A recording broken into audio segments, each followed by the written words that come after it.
Hello, I'm glad to announce to you that we have reached the time to start off this training workshop, and we are going to slightly have a change of program. We were supposed to start with the opening ceremony, which was some remarks from our FO representative for Africa.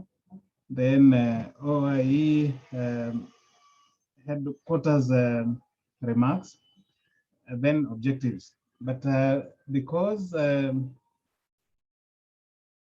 some of the guests we are expecting are not ready, we are going to start having the objectives so that we have those generalities. And then with your concurrence, I also wanted to also agree that once we go through the objectives, I can give a chance to the main trainers also to introduce themselves and some of the participants who have come in over.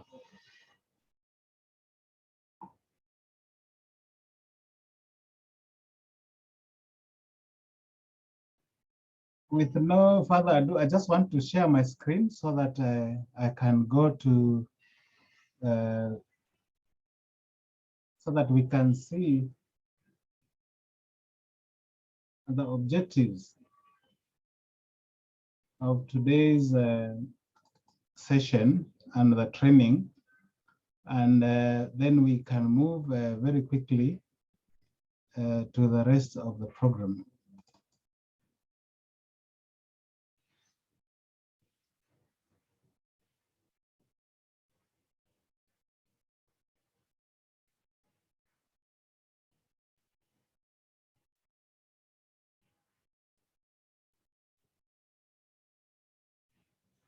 I'll put on the PowerPoint here. It's there now. Thomas, you need to unshare your screen and then share the PowerPoint presentation.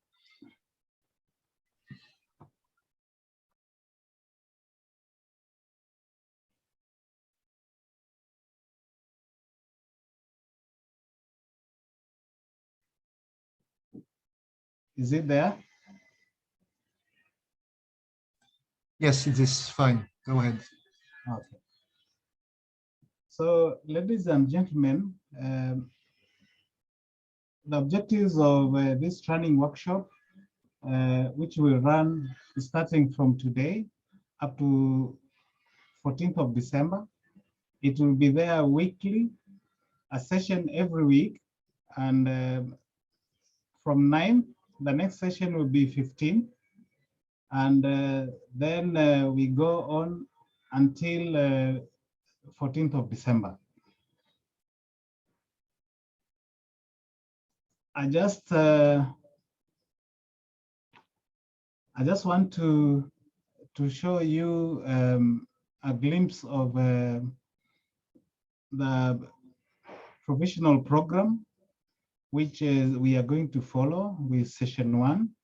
And I had mentioned you earlier, we had thought we were going to start with the opening remarks from our guests, and this training is being done under the auspices of GFTADS, and so GFTADS is a collabo between FAO and OIE, and so for the opening session, FAO will make their remarks and then OIE will make their remarks. Our OIE guest is already in the room, and we have communicated, and FAO are going to take another few minutes to join us. They're having a meeting with the headquarters, but definitely once they come in, we will start off and move very quickly to finalize that opening ceremony session.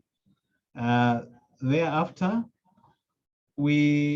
after the opening remarks, then we will have some presentation.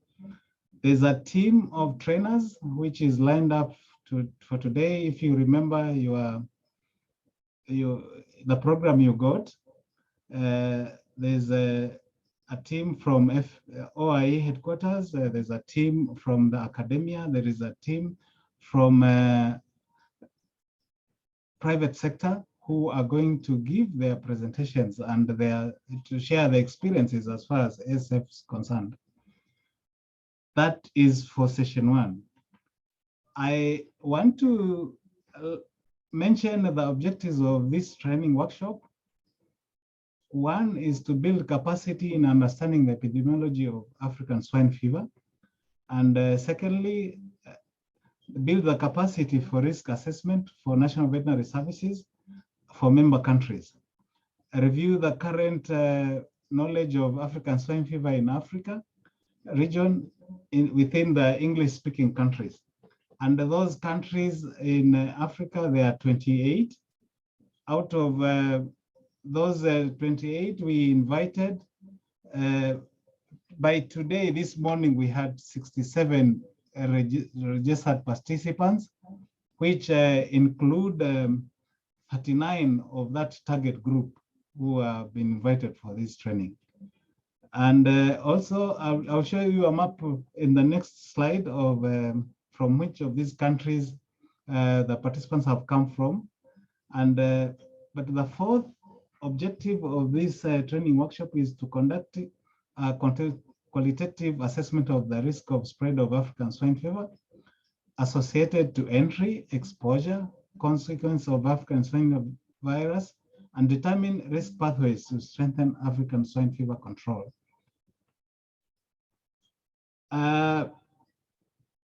As we go through the training, we expect at the end of the training,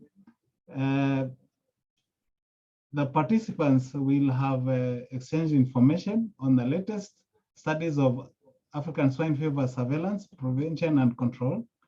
They will be able to identify the context and situations where risk analysis should be used to support African swine fever control, and they'll improve understanding of OI qualitative and quantitative import risk analysis guidelines, undertake a qualitative risk assessment and identify and evaluate risk management options, communicate the risk analysis findings to disease managers and decision makers, and also foster partnership among key regional animal health players, including where relevant private sector.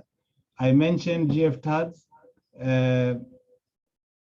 FAO, OIE. In Africa, there's AU-IBA, there's the regional economic communities, there are reference laboratories, and the founding members of who experience the risk of African swine fever within their borders. And the registrations at as we start this meeting, some registered just a few minutes before the full hour before we started the meeting, and I had mentioned we have 67 overall registrations. 39 of them are national participants, 6 are from regional participants, regional, that is FAO, IGAD, and ECOWAS. IGAD is within the Horn of Africa, ECOWAS, West Africa, and then there are 2 observers who have come all the way to join us in this meeting from the Americas. That's Buenos Aires. I also want to take this chance to, as I run through the objectives of this training workshop, to just mention to you the trainers who have come together to train you participants and share their knowledge of many years. And we have Dr. Noel Murray, who is leading the team of the trainers. And he's going to introduce himself in full, but he's from the Canadian Food and Inspection Authority in Canada. Then we also got Professor Tim Carpenter from University of California, Davis in the US. We've got Livio Heath from on the spot Institute of Research in South Africa, and he is also a regional expert of African swine fever from the reference laboratory in South Africa. Then we have Edward Okoth from ILRI, which is based in Nairobi campus in Kenya. We also have a renowned professor who is an authority in African swine fever, Professor Mary Lou, and African swine fever is so close to her and very passionate about the progress we make. And she's offered to share her experiences and knowledge in this subject, and she'll be one of our trainers. Then this time round, we also have gotten trainers from the private sector, and there's Dr. Sharon Shigadi from Farmers Choice, based in Kenya. Then we have also experts in value chain, another expert in value chain, Professor Falorusu Fasina, who is currently on leave from FAO ECTAD. He's the country team leader in Tanzania. We also have another one from value chain, private sector, Dr. Peter Evans, SAPO from South Africa. And he's also going to share his experiences and what has worked best in South Africa to get the pig industry to thrive, even in the face of African swine fever outbreaks. Then we've got the OI team. As I mentioned earlier, our team leader at the OI team is Dr. Gregor Torres. He is the head of OI Science Department based in Paris, France. And he has been working with us for the last 6 months as we planned to have this training today, to start today. And then we have our Southern Africa sub-regional representation representative, Dr. Motapele Leswenyo, based in Gaborone, Botswana. We have Charmaine.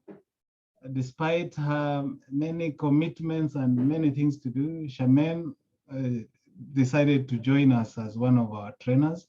And she's a charge de maison at OI Standards in France, Paris, based in Paris, France.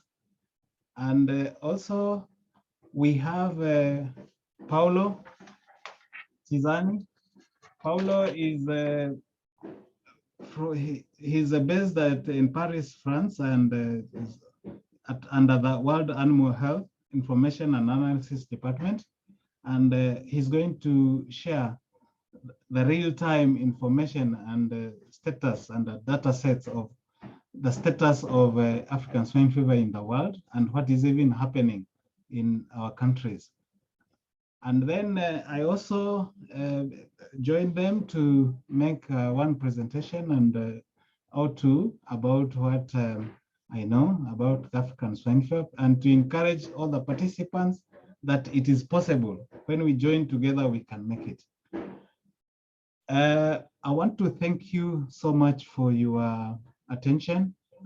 I want to stop sharing and get back to check if our other guest has joined us to the room, and so that we can go to the opening session and so that we receive the remarks from our main guests. In case there is anything which you don't understand, I encourage you to use the chat box to put your questions, just like the instructions that you got. And also, this chat box is so special because I know all of you came to join and registered, and they have expectations, which might have not been mentioned on the objectives. Please put those expectations, and it's important because at the end of the training, we will go through the list to find out whether we have achieved and reached your expectations, and of what you expected to gain out of this training. With those remarks, I will end there, and so that I can ask if our chief guest from FAO Regional Office for Africa has joined us. I am expecting Mr. Yudi Yasmi, who is the deputy representative, regional representative for FAO in Africa, to be one who is joining us in a moment. Over. I don't see anyone from FAO yet, Thomas, so I suggest you proceed with the presentation of maybe the first group of participants. Yes, I think we will move very quickly with because time is not on our side, and once you lose a minute, you can't get it back. I want to take this opportunity to invite Paulo. Paulo is going to make a presentation on ASF status and transmission cycles within the region. And I'm sure I can see his presentation is ready. And with no further ado, let me give him a chance to carry on from there. Welcome on board, Paulo.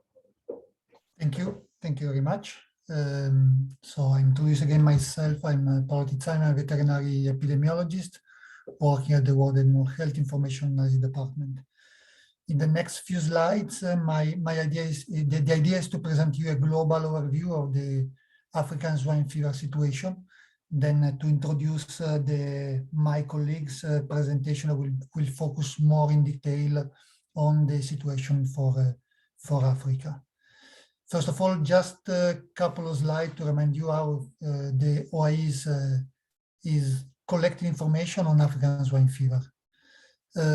There are two different ways through which the country can report information to the OIE. One is the early warning system. So for countries for which African swine fever is an exceptional epidemiological event in the country, so they report information on a very real-time basis. The code says 24 hours after the confirmation of an African swine fever event, countries should submit a report and then provide weekly follow-up reports. For all the other countries for which the African swine fever is considered endemic, countries are providing information on a more regular basis using updating information to the so-called 6 monthly reports. All this information is submitted to the WAHI system that, as you maybe know, in March 2021 has been a new version of the system, completely updated, has been launched. We redesign completely the reporting system, but also the public interface. So the idea was in this redesigning of the system was from one side to facilitate as much as possible the reports from members, but also from the other side having a completely new redesigned public interface to allow to share in the most to share the information in the most open way. So now from the system, all members, but also all other users can access easily the information, download them, and all the information are displayed in updated maps. One last thing to conclude the part of reporting, the OIE system is not only a passive system that's receiving information from members, but we have also what we call an active search for rumors or rumor tracking activity, for which we search actively if there is any rumor circulating on the media that is not officially reported to the OIE. And in case there is any inconsistency, we contact the country trying to have as much as possible updated information officially reported to us. So what's the global situation of African swine fever. Here you can see a dynamic map with the evolution of the disease since 2005. In blue, you can see the countries where the disease was reported in 2005, and then a cumulative number of outbreaks reported to the early warning system in the subsequent year, just to show you the progressive spread of the disease. First of all, in Europe in 2007, with a big spread of the disease in all the region, and then 2018, the first occurrence in Asia, with subsequent further spread in Asia in 2019, 2020, and then in 2021, the occurrence in the America, in Dominican Republic and Haiti. More in particular, since 2005, 72 members and non-members of the OIE reported the disease through the OIE system. And on the left, you can see in red the administrative division or countries that reported the disease present since 2005, while on the right, you can see the evolution of countries that reported the disease present each semester since 2005. And you can see a progressive increasing number of countries reporting the disease present. We are peaking 2019. The drop of data in 2020 and 2021 doesn't mean a reduction in the number of countries reporting disease present, but just that we have incomplete information, as not all the countries submitted 6 monthly reports for this period. In terms of outbreaks reported to the early warning system, we have since 2005 again 20,000 outbreaks reported in domestic animals, 32,000 in wildlife, with 87% of the outbreak reported to the early warning system since 2018. So a really progressive deteriorating situation in the last years. And here you can see also the seasonality of outbreak reported to the system, with a larger number of outbreaks reported for wildlife in winter period, while for domestic animals there are the more different situation, with 2 main peaks, one in March and one in May. Regarding specifically the regional situation, I will go region by region, and for Africa for sure there will be much more detailed information provided after. In Africa, since 2005, 32 members reported disease, and specifically for the period 2020-2021, 135 outbreaks have been reported, mostly, or well, only in domestic animals in this case. In the Americas, as I said, this year, Dominican Republic reported the recurrence of the disease after more than 40 years of absence, and then some weeks after, also Haiti reported the recurrence of the disease. Up to now, you can see on the right the updated situation of outbreaks reported, with 94 outbreaks reported in domestic animals. For Asia, we have 18 members reporting the presence of the disease. And again, on the right, you can see the outbreaks reported during the period 2020 and 2021. We have 900 outbreaks reported in domestic animals and 1,500 outbreaks reported in wildlife. Regarding Europe, we have 18 members reporting the disease, and this is again on the left. You have the cumulative situation of outbreaks of administrative division reported as present since 2005, while on the right again you have the number of outbreaks reported only during the period 2020-2021. As you can see here, there is a very huge number of outbreaks reported in wild boars, and this is also due to the reason that in Europe there is a very detailed and deep surveillance of the disease in not only domestic animals but also in wildlife. Regarding Oceania, only 1 member, Papua New Guinea, has reported a disease present. In March 2020, they reported one outbreak. After that, there was no further update. And this is for the situation in Oceania that we know for the moment. And to conclude, just with some highlight on what we have seen in this slide. So with the spread of the disease in the Americas, now the African swine fever has a disease of global presence in all the regions. As you can have seen, there is all the indicators are highlighted deteriorating epidemiological situation of the disease at the global level.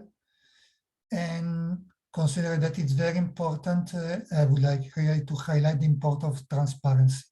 What we detected for some region, for some country, we observe some delays in reporting the presence of the disease, or also in updating the epidemiological situation at country level.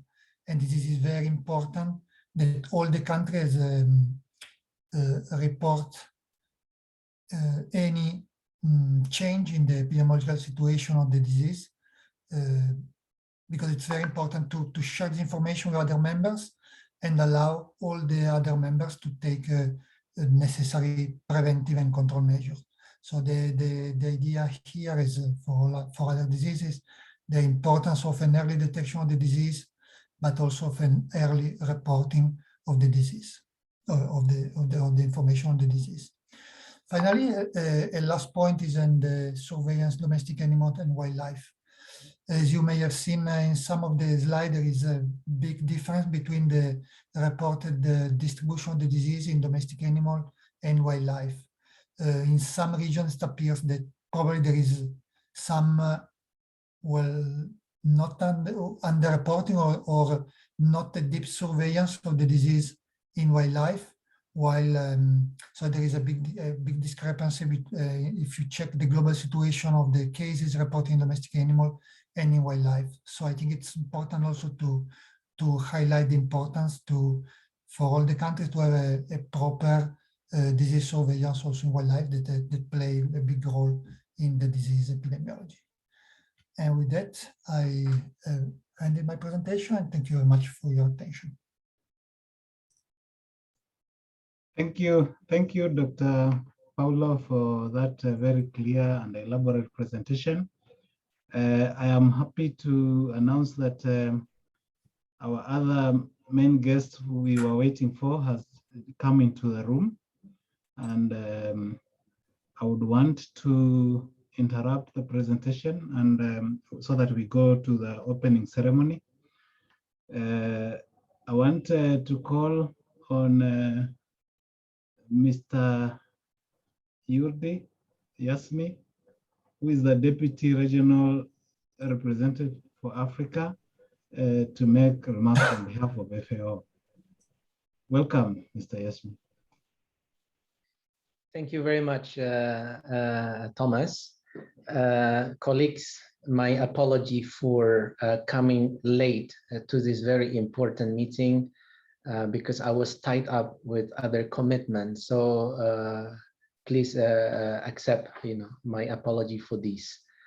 The OIE Regional Representative for Africa, the representative of regional economic communities in Africa, COMESA, EAC, ECAS, ECOWAS, SADC, IGAD, Director of AU IBAR, AU PANFAC representative, distinguished trainees, colleagues, ladies and gentlemen, good afternoon or good morning to all of you, wherever you are. It is really a great honor for me to be with you today for the opening of the regional training workshop on import risk analysis for African swine fever, targeting initially our English-speaking African member countries. On behalf of the Assistant Director General and Regional Representative and the entire FAO team in Africa, I would like to welcome all of you to this important training session. This event is jointly is a joint effort under the umbrella of FAO OIE Global Framework for the Progressive Control of Transboundary Animal Diseases. And I wish to commend the platform for enhancing coordination for more effective prevention and control of the TADs. So colleagues, ladies and gentlemen, as you are aware, African swine fever is a highly contagious and severe viral disease of domestic and wild pigs, which is responsible for serious economic losses. Initially confined in Africa, ASF has widely spread to 13 countries in Europe, 9 countries in Asia, and has made an incursion recently to Americas. In the sub-Saharan Africa region, the disease is present in 23 countries. So this is actually, a serious issue for us. The number of countries reporting African swine fever has been growing every year. In West Africa region, for example, smallholders are severely affected. Farmers recorded 25% loss of income in Cote d'Ivoire, 60% in Ghana, 72% in Togo, and over 90% in Benin and Nigeria. If global control is not achieved, the continued spread of the virus will likely jeopardize the achievement of the Sustainable Development Goals. So colleagues, ladies and gentlemen, in 2019, FAO and OIE designated ASF as a global priority transboundary animal disease. And in July 2020, jointly developed the program to control the disease worldwide, namely Global Control of African Swine Fever, a GFTAD initiative. This initiative recognizes the essential role of global, regional, and national stakeholders in the prevention and control of ASF. At global level, FAO and OIE have established a technical working group of 6 experts to facilitate and monitor the implementation of the global strategy. FAO and OIE have successfully organized a global event, Stop ASF, Public and Private Partnering for Success, in July 2021, so not long ago. More than 1,300 participants from 132 countries participated to identify collaboration opportunities that can help better prevent and control the disease. And you might use this platform as well for networking and exploring collaboration opportunities. At the regional level, I'm pleased that the recently concluded 10th Regional Steering Committee of the GFTADs for Africa has adopted the Regional Strategy 2021-2025 that has included ASF as a priority disease. At country level, the contribution of pig sector to food security, nutrition, and livelihood, as you all know, for millions of households is crucial. As we anticipate a rise in the demand of meat products due to growing population, urbanization, and trade facilitation and services as promoted by the African Continental Free Trade Agreement, it is important to prevent and mitigate import risk for ASF and ensure adequate health certification of animal commodities and minimize non-tariff cross-border trade restriction and take full advantage of the large continental market. FAO has put particular emphasis on strengthening core competencies of health workers and conducted a series of regional training sessions on surveillance, lab diagnostic, and risk assessment. So actors along the pig value chain were sensitized on the critical importance of biosecurity, for example, and biosafety, and trained on adequate application of these measures. Swift and substantial support was also deployed to help Ghana, Nigeria, Sierra Leone, and Togo respond to ASF outbreaks and minimize losses and impact on smallholder farmers. As we all know, most who are impacted by these are smallholder farmers.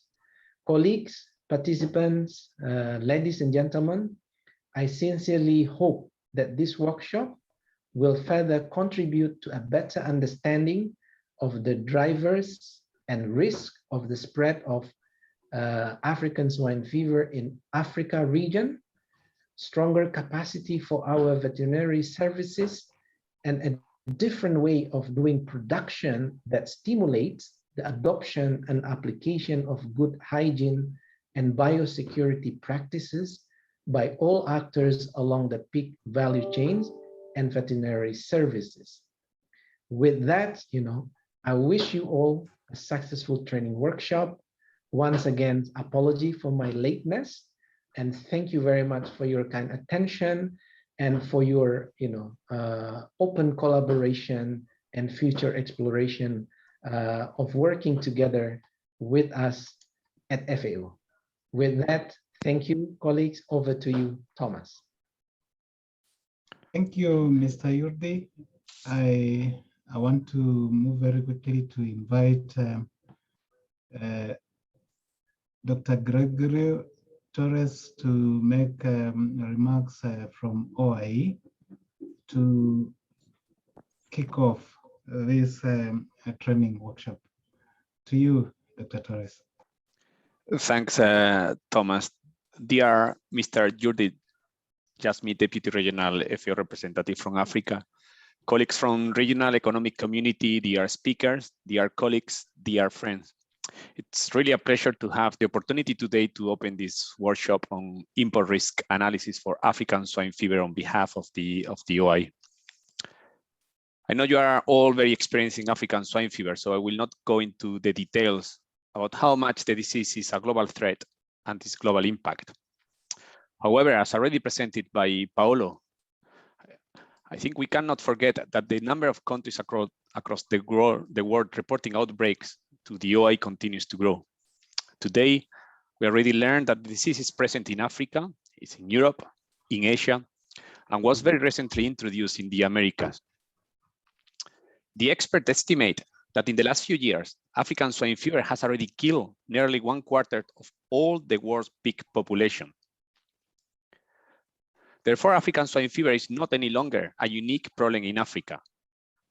We can certainly say that no countries in the world can be considered safe for African swine fever. And without any doubt, this crisis corresponds to the biggest animal health disease outbreak in our generation. The complex epidemiology of the disease and the lack of safe and effective vaccines means that it's challenging to control. The only tool we have is a strict biosecurity practice. And this practice needs to be based on the OIE risk analysis standard that it's proved that is the most cost-effective countermeasure to prevent the introduction of the disease and to minimize its impact in those countries where the disease has already been established. Effective control measure means having the capacity to properly assess, communicate, and manage the risk in a very diverse and challenging scenario. And here, both the public and private sector play a very significant role. And I'm in particular pleased to see that we got representatives from the private sector. The global control of African swine fever is definitely a top priority for the OIE and our membership. In response to a call made by the 182 members of the OIE back in 2019, the OIE, jointly with FAO, launched the Initiative for the Global Control of African Swine Fever under the Global Framework for the Progressive Control of Transboundary Animal Disease, which is the GFTAD. As you know, the global initiative got 3 strategic objectives. One objective is to improve the capability of countries to control African swine fever using science-based international standard. There is a second objective, which is the establishment of an effective coordination and cooperation framework for the global control of African swine fever. And finally, the third objective is to facilitate business continuity by implementing international standards and guidelines. The global initiative aims at strengthening national veterinary services, ability to manage risks through the development and implementation of African swine fever national control program. Risk analysis is a crucial component for the success of the national programs to effectively address risk pathways and high-risk practice. The workshop that starts today very much targets these three objectives of the global initiative. During the next 5 weeks, all of us will have the opportunity to better understand the strategic challenge to prevent and control African swine fever, and to discuss disease control options to facilitate business continuity, even in the presence of African swine fever. Despite the constraints of virtual format, we strongly invite you to be open-minded, explore collaboration opportunities, build your network, and engage with global experts and other colleagues who share with you the strong will to stop the spread of the disease. And with this, dear colleagues, I thank you for your attention, and I wish you a very productive workshop. Thank you very much, and over to you, Thomas.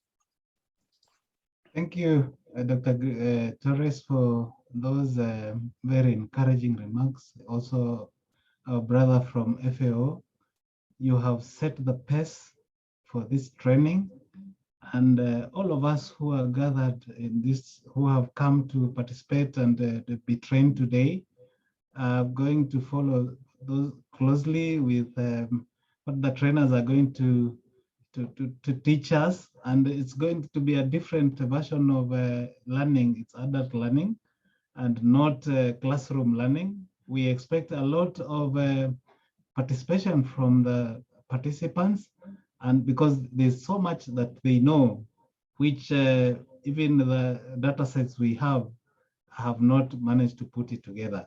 So with those, I want to thank you. If there are any questions from the participants to the two chief guests from FAO and OIE, please put them on the chat box and with what they have said, and then we can address them individually or even give you a chance to say something. I just wanted to mention that the 6 sessions, today is the first session and 9th of November. Next week, we are going to have another session, 15th of November. Interestingly, it will not be on Tuesday like today, it will be on a Monday. Then the session which follows after that up to the last session, they follow on Tuesday, and we'll have another session 23rd of November, 30th of November, then 7th of December and 14th of December. These sessions, there'll be exercises which the participants will carry home to be able to go and do some research, to have discussions, so that we can learn as we do some, you apply some of the tools which we are going to be shared from the trainers. So with those remarks, I just want to give a chance to some of the participants who are in the room just to introduce themselves.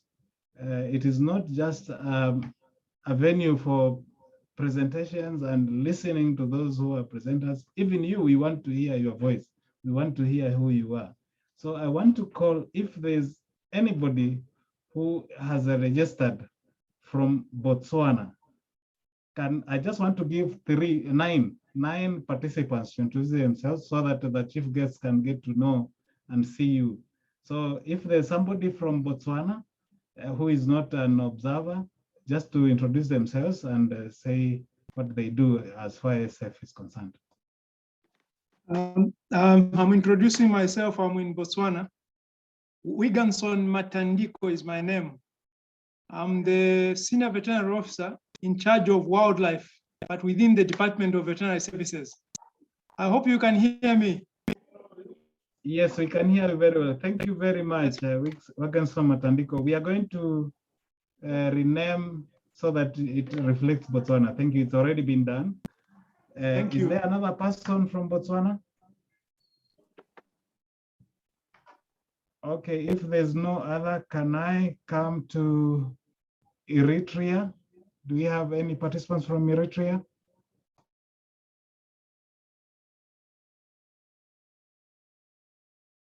Eswatini.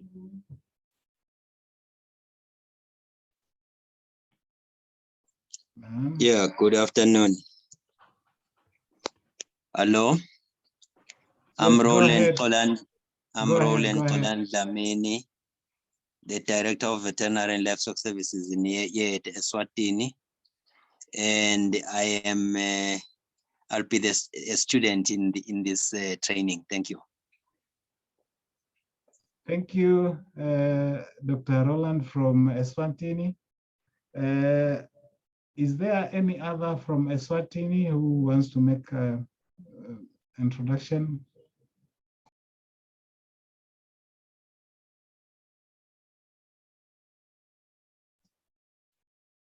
Ethiopia?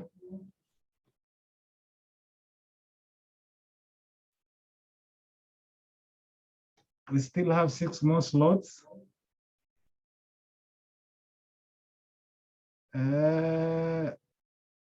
From Gambia, we have 2 participants from Gambia. Please come on.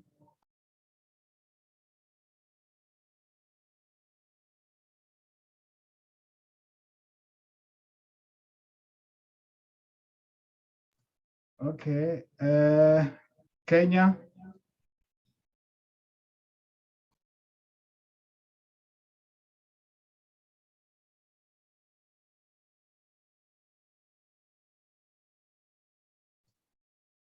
I can see Kamilin Mwai registered from Kenya and joined the meeting.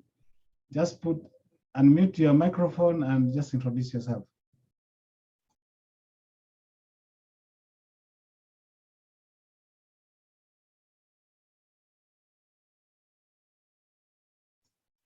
Okay, I can see that some of our participants are still shy. I think I would want to stop there and so that I get back to the program. There was a presentation. Hey, we are here, we can introduce ourselves from Sierra Leone.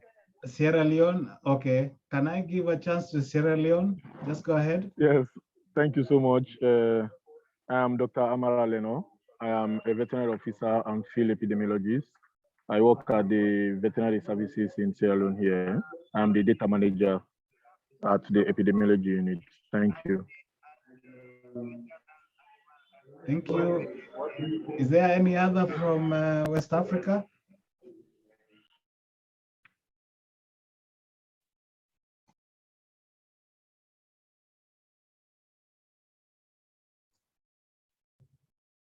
If there's another from West Africa, can they introduce themselves?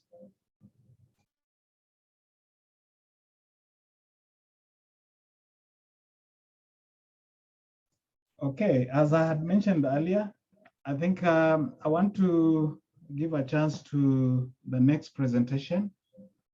Like I had mentioned, if you have any question, if there's anything which has been mentioned which you didn't understand, move very quickly to put in the chat box. Also on your screen, there is an icon, reactions. Reactions. If you click on reactions, you can raise your hand, you can clap, you can put a finger up salute, and those are the reactions which once you put them, we can pick from you and say a word or pick from your chat box what you have said.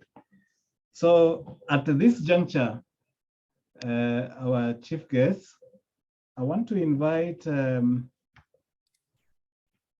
presentation from one of our trainers on commodities traded, historical and social challenges. The presenter is going to introduce themselves and then go ahead with that presentation. Over.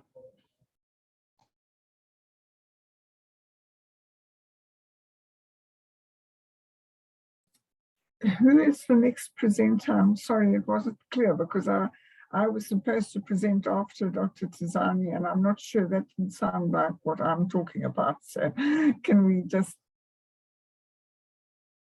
Thank you, Professor Merilu. It's your turn now. Just go ahead and make your presentation and introduce yourself. so that the participants can understand you. And then I'll share my screen. This thing. Come on.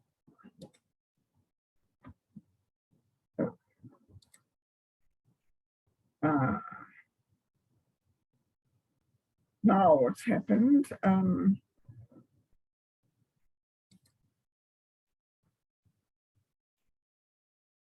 Right. Thank you. Good afternoon, everybody. I'm not going to try and go through all the great people who are here. I'll just say protocol observed and start. I'm going to talk to you a bit about African swine fever status and transmission routes in the African region.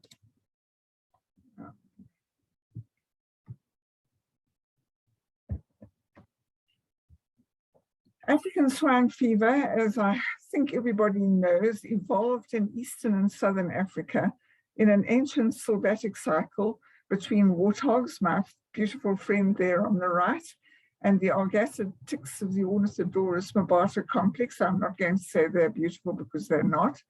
They're soft ticks that live in their burrows.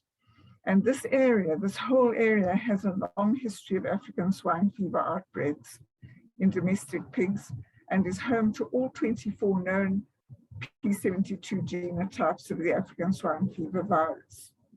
The first detailed account of the disease as it was observed in Kenya was published in 1921, just 100 years ago, followed by South Africa in 1928 and Angola in 1933. And until the late 1950s, it was limited, the disease was limited to the area where the sylvatic cycle occurs. And this is its distribution. The red countries, in the red countries, the ancient sylvatic cycle has been confirmed either in warthogs or in ticks or both. And in those other 4 grey countries, we suspect it occurs. The reason we expect that it may occur in Ethiopia, although that's not a long time infected country, is that when Ethiopia had outbreaks in 2011, and they continued to about 2013, 2014, the virus that was isolated turned out to belong to a new genotype. So it wasn't introduced from a neighboring country. And not only that, but it had 2 variants. So we strongly suspect that the sylvatic cycle was also occurred there and may still occur there. Currently, 31 countries in Africa are infected, and I'll come to that later, 14 of which are not in the area with the sylvatic cycle. The countries with the sylvatic cycle are considered permanently infected with or without domestic pig outbreaks because the infection is there in the reservoirs. And countries that have reported African swine fever in several years over the last decade or so and have not self-declared freedom are also considered infected because we don't know the exact status. Liberia has submitted 1 unconfirmed report to the AU bar in 2011, and we consider that to be of uncertain status. And 3 countries in Africa, Mali, and the islands of Mauritius in the Indian Ocean and Sao Tome and Principe in the Atlantic Ocean have suffered single incursions that were rapidly eradicated. So this is just to show that those 3 countries are in pale grey. The white countries have never reported African swine fever, and in several of them, the reason is they have no pigs at all. Or they have very tiny pig populations. But most of the countries that we consider not free have larger pig populations, and that in fact is most of our continent. The country that looks paler is Botswana. We have some people from Botswana here, so I feel I should mention that they have had 2 outbreaks in known history that were reported to the OIE in 1987 and 1999. And it is confirmed in warthogs there. So, but they only have a little over 2,000 pigs, which is probably why they don't report outbreaks in domestic pigs. Just a quick schematic representation of the three cycles of African swine fever in Africa, and the most important one is the domestic pig cycle as it occurs everywhere in Africa and everywhere else where African swine fever has been recorded. And I'll tell you just a little more about them. The cycles that involve soft ticks are firstly the classic sylvatic cycle. The Ornithodorus mobata complex ticks are the biological vectors of African swine fever virus. The virus replicates in the ticks and they pass it on, the females pass it on to the eggs, and it passes on through all the stages of development to the adults. And they can remain infected and infective to hosts for at least 5 years. They're very long-lived ticks, and if there are no pigs for them to feed on or no warthogs, they just go to sleep for a very long time. One goes to sleep, has been known to go to sleep for up to 11 years. And when something edible appears and they sense the carbon dioxide, they wake up and they get a meal. And in this classic sylvatic cycle, warthogs do not develop clinical signs of African swine fever. The disease evolved with them and they are completely immune to the pathogenic effects. There's a cycle between the baby warthogs in the burrows and the ticks that feed on them. And the ticks transmit the virus while feeding on the warthogs. We believe the virus is actually a tick virus and became an adapted virus to pigs later. The baby warthogs develop a high enough viremia to infect ticks that are feeding on them. But the older warthogs do not develop a high enough viremia to infect at least other pigs or shed the virus. But transmission from warthogs to domestic pigs is always via the bites of the ticks. The ticks spend most of their time in the burrows feeding at night, but sometimes the little ones, the immature ticks, take longer to feed and they can travel in numbers on warthogs, and that way they can get into contact with domestic pigs. Our other common African wild suet, the bush pig, also does not develop clinical signs of African swine fever, but is not associated with ticks because it doesn't burrow, and a role for bush pigs in the transmission of the ASF virus has not yet been established. There's also a transmission cycle that involves soft ticks, much the same as the ones that live in the warthog burrows, but they prefer to feed on pigs as well as on human beings. And they inhabit pig shelters that offer hiding places for them in cracks and crevices and under earth floors. The cycle of maintenance between African swine fever and an Ornithodorus tick was first discovered in Spain in 1962 after introduction of African swine fever to that country in 1960.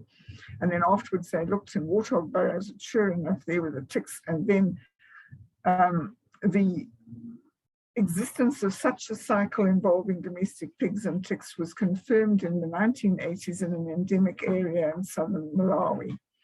There are no warthogs in that area, and bush pigs that were sampled were negative for African swine fever virus, but high numbers of the domestic pigs tested positive for antibodies to African swine fever. So it clearly survived infection, and this cycle may be more widespread in Africa.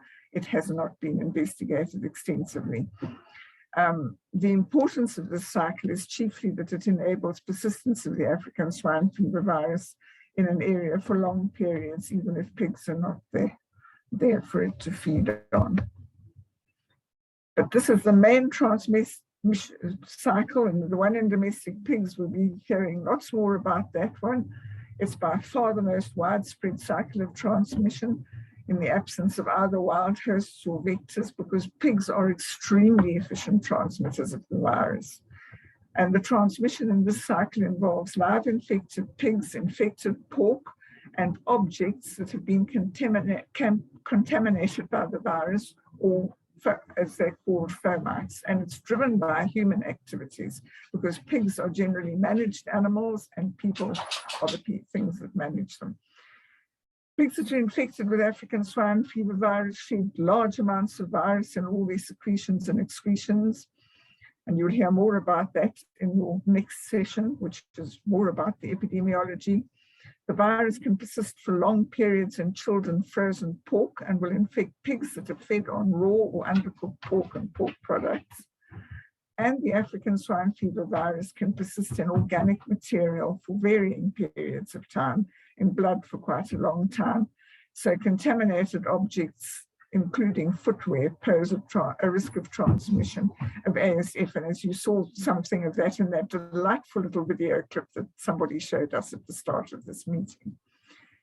Prevention of this disease can be achieved by the implementation of basic biosecurity measures on pig farms, as well as throughout pig and pork value chains to mitigate the risk of the disease.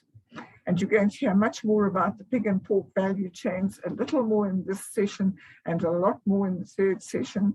So that is where I'm going to stop, and thank you very much for your attention. Oh, wait. Thank you, Professor Mary-Lou. Thank you, Thomas. I've handed over to you so that you can call the next member of your team to say more.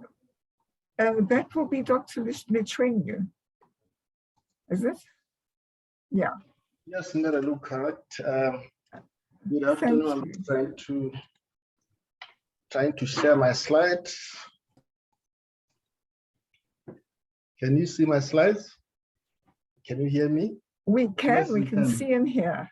If you could put it on slideshow, that'll be good. We can. Yeah, let's see if we can hear. Okay, great.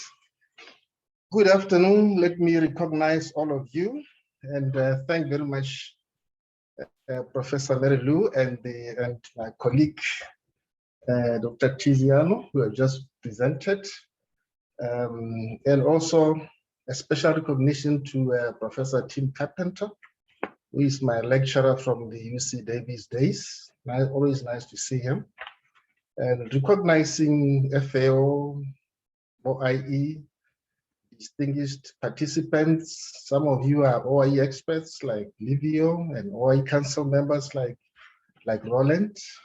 But anyway, let me go on with the presentation. So now you've had the global setup, and then you had the Africa setup, and we'll try and zoom into Southern Africa. So that's what my presentation is about. It's just about zooming into Southern Africa. And thanks, Mary-Lou, for giving the science behind African swine fever as well. So ours is more just a report of what happens in the region. It's said, also I have to also acknowledge that a lot of this work was literature review, mostly from papers written by Professor Mary-Lou and other experts in the region and internationally. So that is the source of a lot of these points that will be written here. So Africa's pig population is 5% of the global population. The pig subsector in Southern Africa is quite small. And South Africa being the largest producer there, reported to be the third largest in Africa. And of particular importance to the epidemiology of the disease is the informal pig keeping process or farming that we do here. Small scale as well as emerging farmers, medium scale, commercial, basically is a mix of everything. And I think this is a very good recipe for, very good environment for ASF to thrive, as well as the wildlife, as you heard, and the ticks, which are the biological vectors. But despite all this, it is very important to the rural livelihoods. Whenever this disease comes, it kills a lot of pigs, and there's a lot of cry from the smallest producer to the most commercial. So it cannot be ignored. Just some numbers there to give an idea of the pig population and the pig consumption in Southern Africa, showing there South Africa, Angola, Mozambique, Malawi, Madagascar, DRC as the biggest consumers, and Eswatini, Lesotho, Botswana, Seychelles as the smaller consumers. So when you look at the distribution of the disease, you will find that it tends to follow closely these numbers, pig numbers in the countries. So just general points on the disease.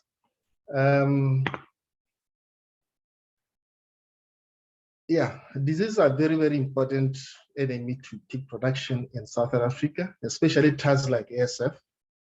The weather conditions are challenging. It can get very hot in some countries, can get very cold in some countries, or the same country during the day and during the night. Water availability. Southern Africa is a semi-arid region, especially the extreme south, like in Namibia, Botswana, and South Africa, parts of South Africa. So water availability can be a problem. Poor management, low productivity, high feed costs, unorganized marketing, waste management, religious and cultural beliefs, inadequate slaughter facilities. Poor. So these are all the challenges around pig farming in our region. The disease itself, as you heard, and you know, severe contagious hemorrhagic disease, causing almost 100% mortality, and it's endemic in Southern Africa, as you have seen already. No vaccines, so you have to rely on biosecurity, as we've heard. Involvement of wild hosts, large free-ranging population of domestic pigs, biosecurity and stepping out are what is used for control houses. So these are just a few points which are emphasizing what has been said already. Now, zooming on the OIE, the OIE develops standards for a lot of animal diseases, or all animal diseases, and the practice of veterinary medicine in general. So I just wanted to acknowledge here that we also have standards specific to infection with African swine fever virus. You can see it on chapter 15 of the OIE terrestrial code, and there's an equivalent chapter, I think it's 3.8 in the terrestrial, in the OIE manual, which is more on the diagnostics and so forth and so forth.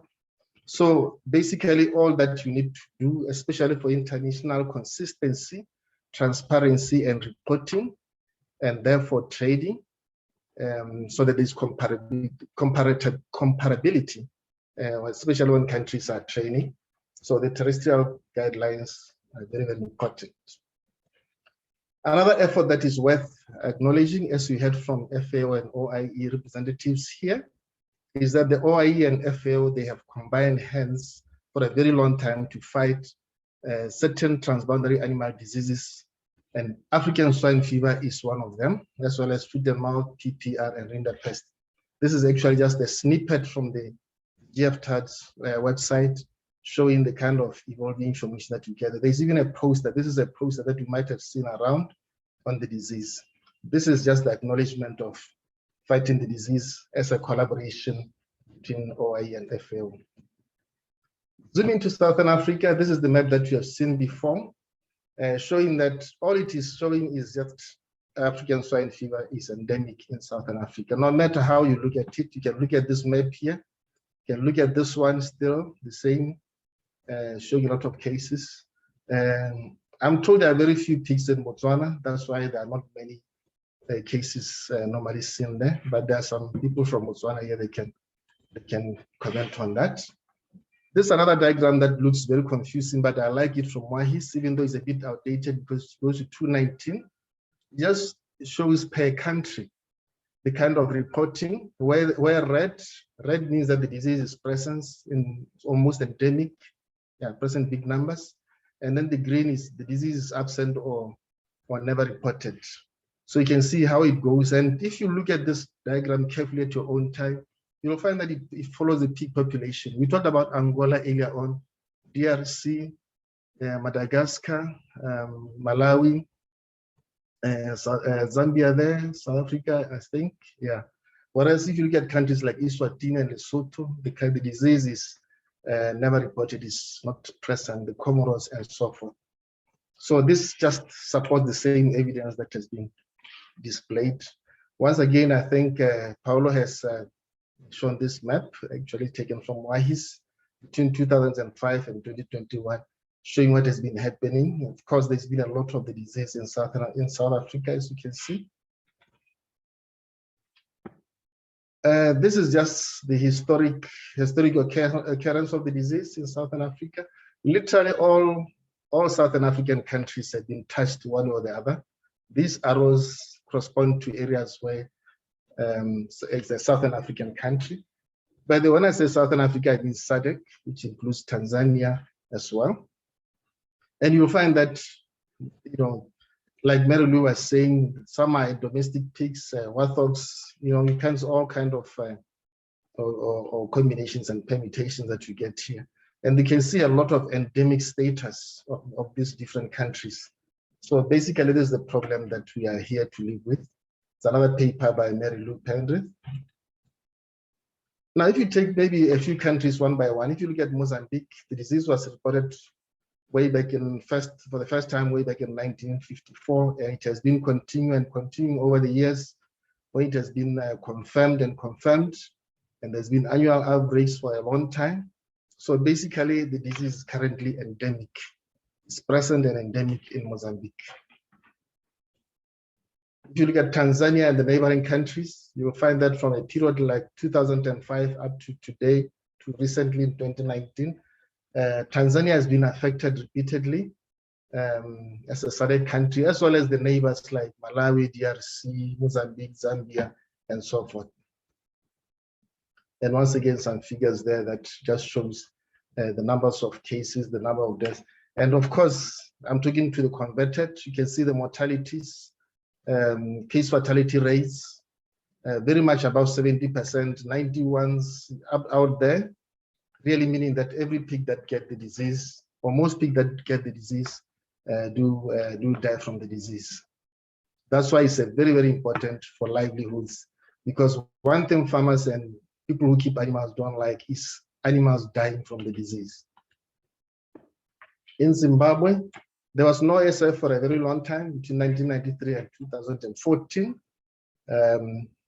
But recently in 2015 and 2018, there were reported cases there. I think one advantage that Zimbabwe has is that it has a few very highly biosecured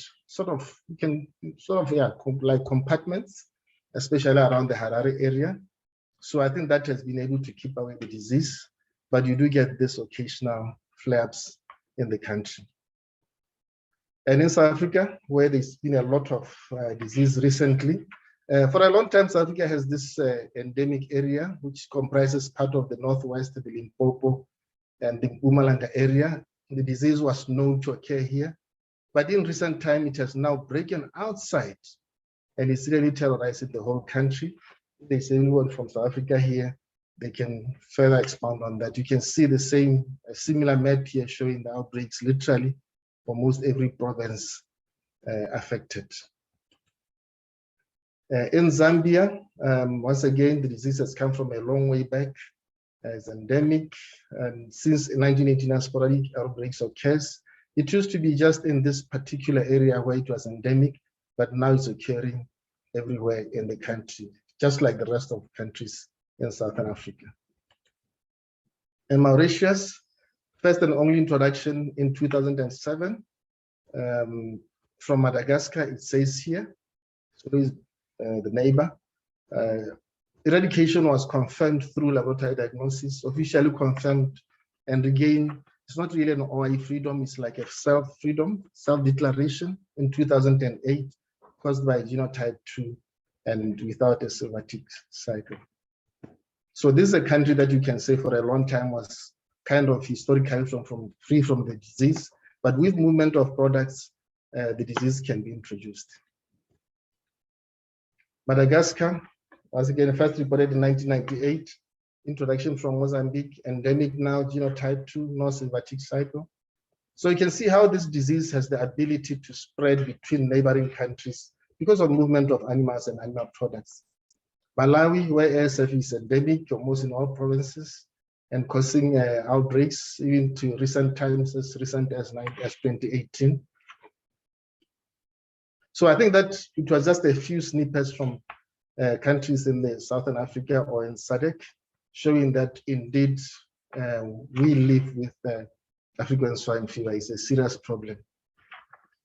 However, one strength that we have in the SADC area is that we have an OIE reference laboratory for ASF, which is under Onderstepoort. This is Onderstepoort.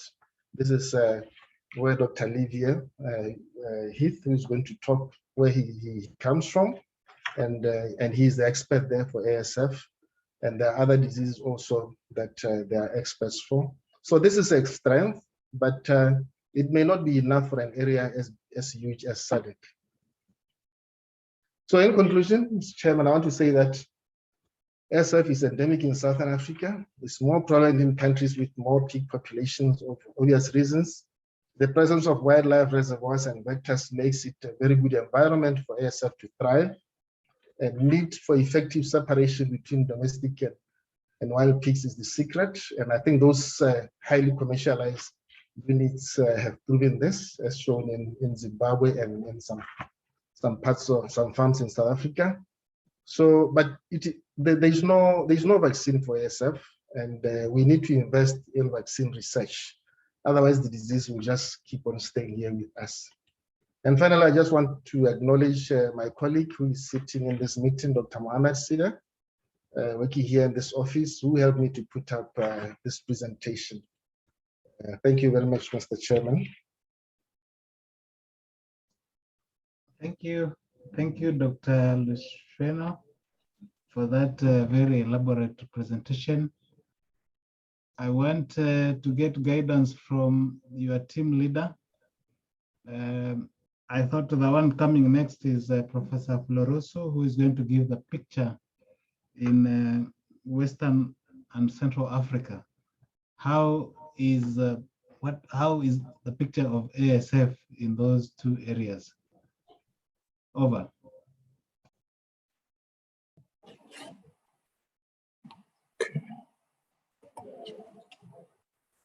Yeah, good afternoon. I believe you can hear me. We can hear you. Okay, thank you.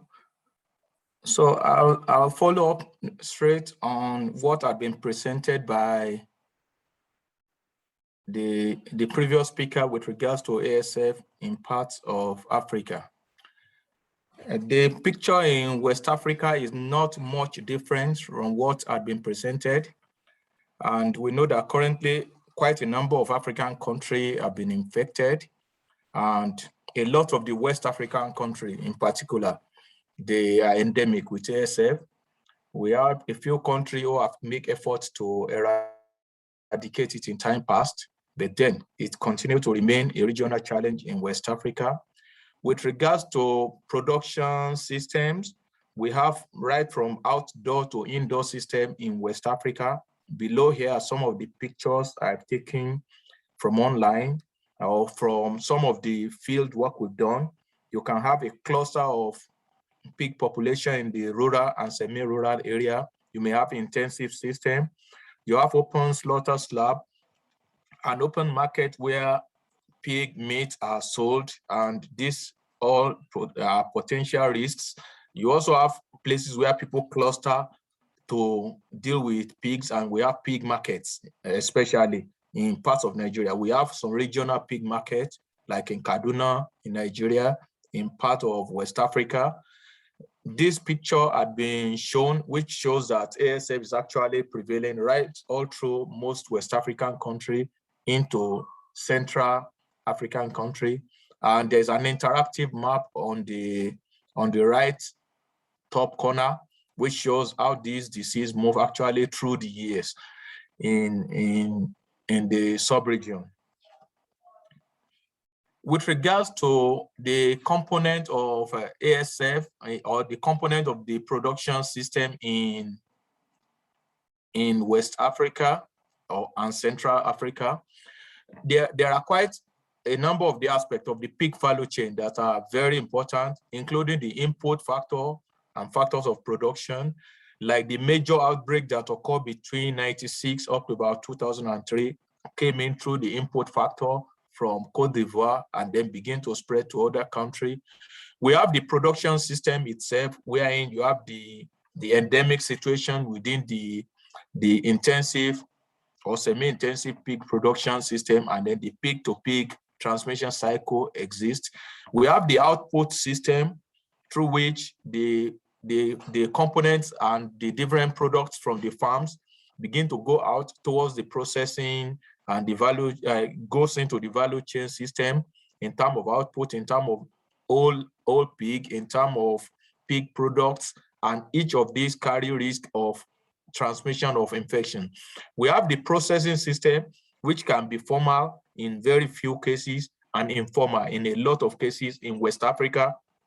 We have the marketing system, which actually make African swine fever to become rapidly diffused in many parts of West Africa, because, for example, in most of the markets, either auction market or market where people gather to distribute pigs, you see people come in.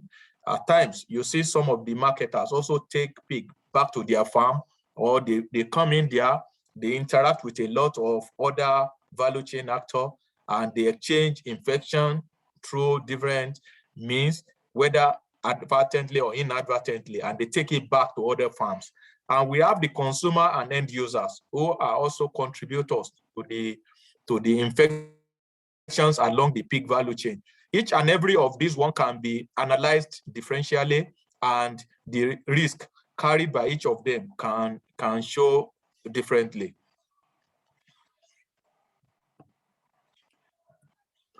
Okay. Well, with regards to the pig system in West Africa and the value chain, the West Central Africa, we have some boost for the sector, as well as limitation to pig production within the West Central African region. The urbanization and exponential human population increase is one of the things that is influencing increased pig production. Indeed, in Nigeria, for example, at a point in time, the owner of the largest pig farm was a Muslim, and he was very comfortable dealing with it. And we've had this type of situation also happening around the peri-urban areas. People, because of the increasing population, where you also have increasing disposable income that opens up people to new eating habits and eat out. We have pork joints all over the place. You have availability of large-scale feed production units, an increase in number of educated and skilled pig farmers who are willing to scale up their production system. The consumer perception towards pork consumption, we are also changing, especially with a reduction in some other diseases that are associated with pigs. The economic benefit of pig farming, especially you have a lot of teeming youth who are graduating, they have nothing to do. And so they found it comfortable going into pig or poultry production. And then the open borders, we cannot discountenance this because it plays a lot of influence, especially in the West Central African sub-region. The open border and now the incoming African continental free trade areas. I know that some group of people are already thinking of how do we benefit in terms of animal resources in the African continental free trade area. And these are some of the areas we as experts need to begin to look at. What are the risks that will be associated with this type of free trade area now, and how do we begin to anticipate mitigation measures? Also, trade deficit in pig. It may not be formal, but within the West Central African region, a lot of pig movement occur across the country to meet the deficit, and the limitations include the high cost of feed ingredients or non-availability at times, the not enough commercial feed producer where needed. You have this large-scale feed producer concentrated around the urban area. Meanwhile, they are needed in the peri-urban and rural area. You have poor biosecurity and regular presence of bio threats, like the ASF we are talking of today. And we have the improper and inadequate knowledge, attitude, practices, and perception for farmers. And so they also have a poor risk communication and community engagement strategy. With particular reference to a description of the ASF in West Central Africa, you know, it was first experienced about 1959, and then again, it started majorly around 1996, and Benin, Nigeria, Togo, 97, Ghana, 99, Burkina Faso, 2003, and the most part of West Central Africa. It should be important to say that when the 96 outbreak into recent one occur, there was a notification, I know mainly from the OIE then, and also from FAO, and the notification were taken seriously by the official authority, but not by the other value chain actors. And these value chain actors are the main drivers of infection. So infection, or the pig production system and pig marketing system continue to move all along the West African belt. And this is how the infection began to spread from one country to the other. For example, if you look at this picture here, it started with the Côte d'Ivoire in 96, moved through Ghana, Benin, Togo, Nigeria, and then spread all over Nigeria, and then even spread into parts of Cameroon and some of these other countries. And the situation is that if you look at like the pig population in Nigeria, used to have about 7 million pig population before this 96 to 99 outbreak. That pig population reduced by more than 50% by the time the first wave of outbreaks finished. If you look at Cameroon, which is just on the bottom right-hand corner here, you can see most of the densely pig populated area are close to the border with Nigeria. And so it means that along the border, there are a lot of pig trade and pig movement within these different countries. Also, the role of transnational road networks cannot be discounted.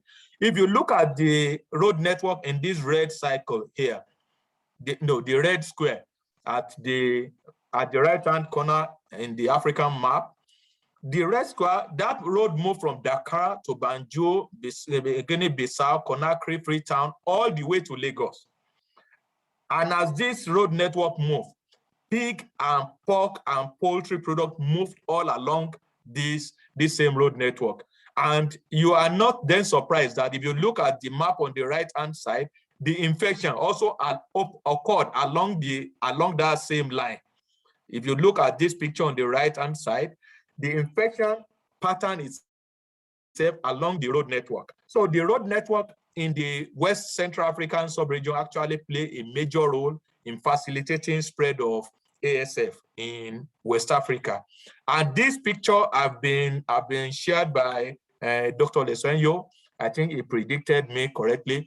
But what I would just try to emphasize with this picture is that you see that most of the countries in the West Central African region, once they are infected, they tend to have a continuous reporting of infection, even on the 6-monthly basis. And in between these 6-monthly basis, there are a lot of infections or dissemination of infections that may have occurred within the place. And unfortunately, the maintenance of ASF also is readily there within the West Central African region. For example, in the Okearo pig farming or pig farming community in Lagos, it has over 2 million pigs and has maybe close to 122,000 pig value chain actors playing different roles.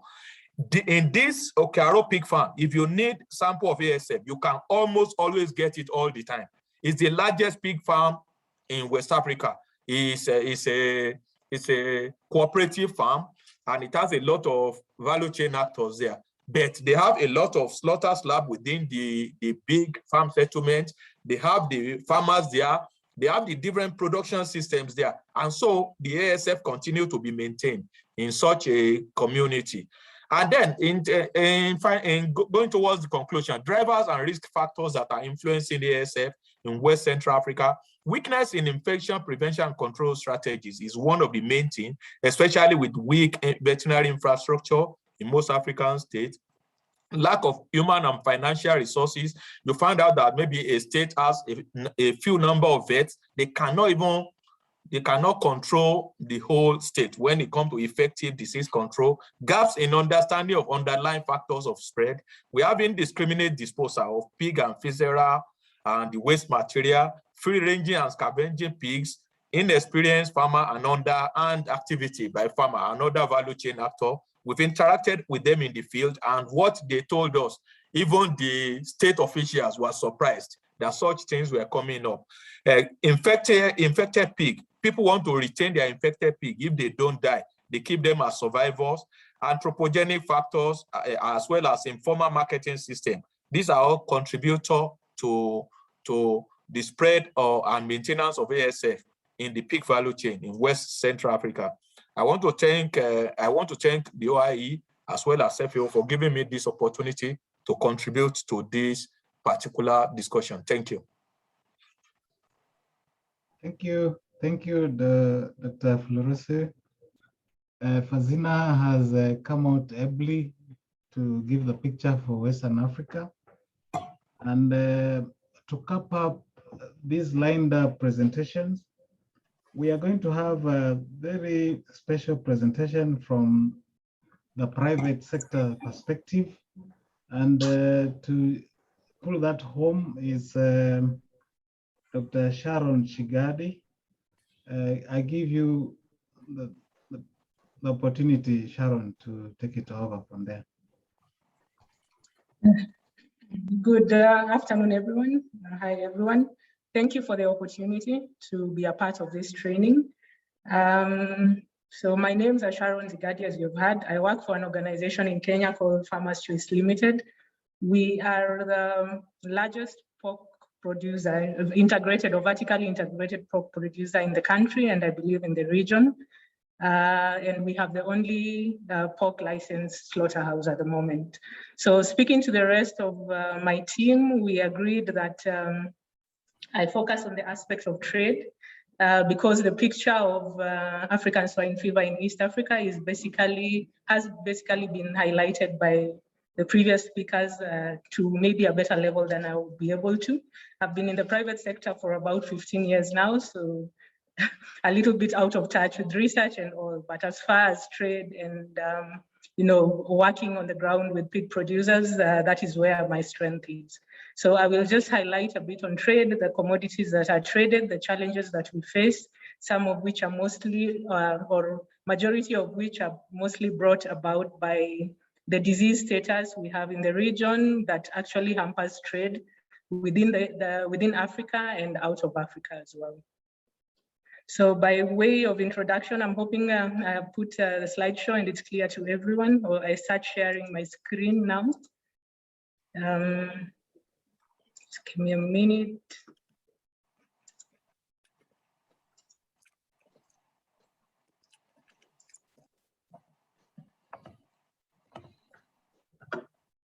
So is my screen up? Yeah. Yes. Correct. Need slideshow. So in slideshow, the correct format? Yeah, now there.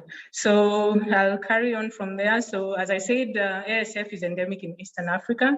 So we've faced frequent outbreaks since the first report, I believe in the 1920s. But of importance or key to this conversation is that the pig populations and pork consumption are increasing quite rapidly and projected to continue increasing by 2050 by up to 200%, and this is according to FAO figures. Main production systems, as has been highlighted by previous speakers in the region, is mostly smallholder. We, as an organization, slaughter about 3,000 pigs a week at the moment, and more than 75% of the pigs that we slaughter are actually coming from the smallholder farmers in Kenya. These are the guys who are worst affected by African swine fever outbreaks. And as a player in the industry in the way of processing and retail and sales, we face quite huge market disruptions arising from this, be it from the level of feed production. We also produce feed, and be it from the point of view of slaughter animals, and of course the products that we then put out to the market. So African swine fever has been an ongoing challenge over the years on our own farms and together with the contract farmers and other farmers that we work with within Kenya. And I believe that is the picture throughout Eastern Africa and the rest of Africa as well. So just my next slide is just highlighting the pig population in Africa compared to Eastern Africa. The speaker on Southern Africa had highlighted that the pig population in Africa accounts for only about 5% of the population in the world, which is approximated at about 700 million at the moment. And this is a reduction from about 900 million because of what is happening in Asia, or China to be precise, that has been brought about by African swine fever. So Africa population is at about 43 million as of 2019, according to FAO stat. And that population in Eastern Africa is at about 17 million pigs. And the key or the interesting bit there is that the populations have been gradually increasing over the years. If you look at 2010 in Eastern Africa, we were at about 10 million. At the moment, in 2019, we are at 17 million, and I believe this is way higher than this at the moment. Regionally, Eastern Africa is second in pig numbers at that 17 million. West Africa is the highest at about 17 million, and then South Africa has the lowest pig population in Africa, I believe at maybe 2 million at the moment. Yeah. So what does a pork market look like? And I've highlighted basically from across Africa rather than being specific to Eastern Africa. Nigeria, South Africa, and Malawi are the highest pork producers in Africa at approximately 270,000, 250,000, and 127,000 tons. And this is basically about 46% of the total production in Africa. The pork market value is approximated at approximately 10 billion.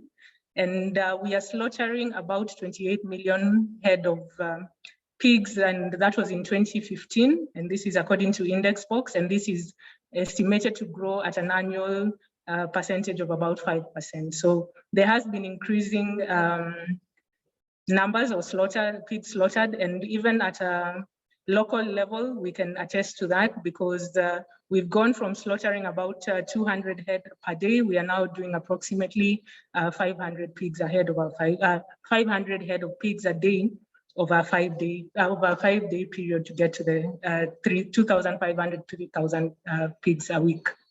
There are few processing industries in the country, only about 5 to 10% of the total meat is processed. So a lot of the pork in Africa is consumed fresh, and this is compared to about 60% in the developed world. So as we talk about opportunities for trade in the future, that is one right there that sticks out, that value addition could actually improve livelihoods. And we can only get to this point if we are able to manage some of the challenges that come with disease and other constraints in the pork industry or in the pig industry. As far as consumption is concerned, Nigeria, South Africa, Angola are the largest consumers. They contribute 45%, or rather the attributed consumption level in Africa is at 45%. Malawi, Uganda, Mozambique, Madagascar, the DRC, Burkina Faso, Cameroon, Cote d'Ivoire, Zambia, and Ghana are at 40%. So you can see this is restricted to specific regions. And again, the number of pigs follows these regions as we were looking at the pig populations. Highest per capita consumption, we have Malawi, we have South Africa, Angola, and lastly, Uganda as the highest pork consumers. And just looking at what is happening in Eastern Africa, I have compared the proportionate contribution of each species to the total meat production in the countries between 2015 and 2019. And as you can see, the highlight there, where pigs are concerned, except for Burundi and Uganda, the proportionate contribution by in other countries is very low. Ethiopia is at 0.3%, Kenya is at 2%, Rwanda is not too bad at 12%, and Tanzania is at 3%. So again, just looking at Kenya as an example, the per capita meat consumption of beef is at 12.2, sheep and goats is at 2.2, poultry is at 0.6, and pork is at 0.4 kilos. And I've just compared there with what I was saying previously. Uganda is at 3.4, South Africa is at 6.8. Again, this is information that has been sourced from FAO. And this is looking at the picture in Kenya. I'm biased, I believe, but that basically just highlights what I was showing on the other side, and the fact that pork consumption is only about 2%. But it is the only meat, if I can call it that, that is projected to increase by a very significant level, 93%. And this was in the next 50 years up to 2013, but we can see actually now that is a reality. We are consumption slaughtering in our own facility and other slaughterhouses within the country. Numbers have increased significantly and consumption has increased along the same lines. So looking at imports, what are the products that are traded? We were saying one of the points we were supposed to clarify is commodities traded historically and associated challenges. So when we look at trade, imports is quite significant. And this is just to support the growing, consumption of pork. So we are looking at increasing the pig population in Africa to support consumption.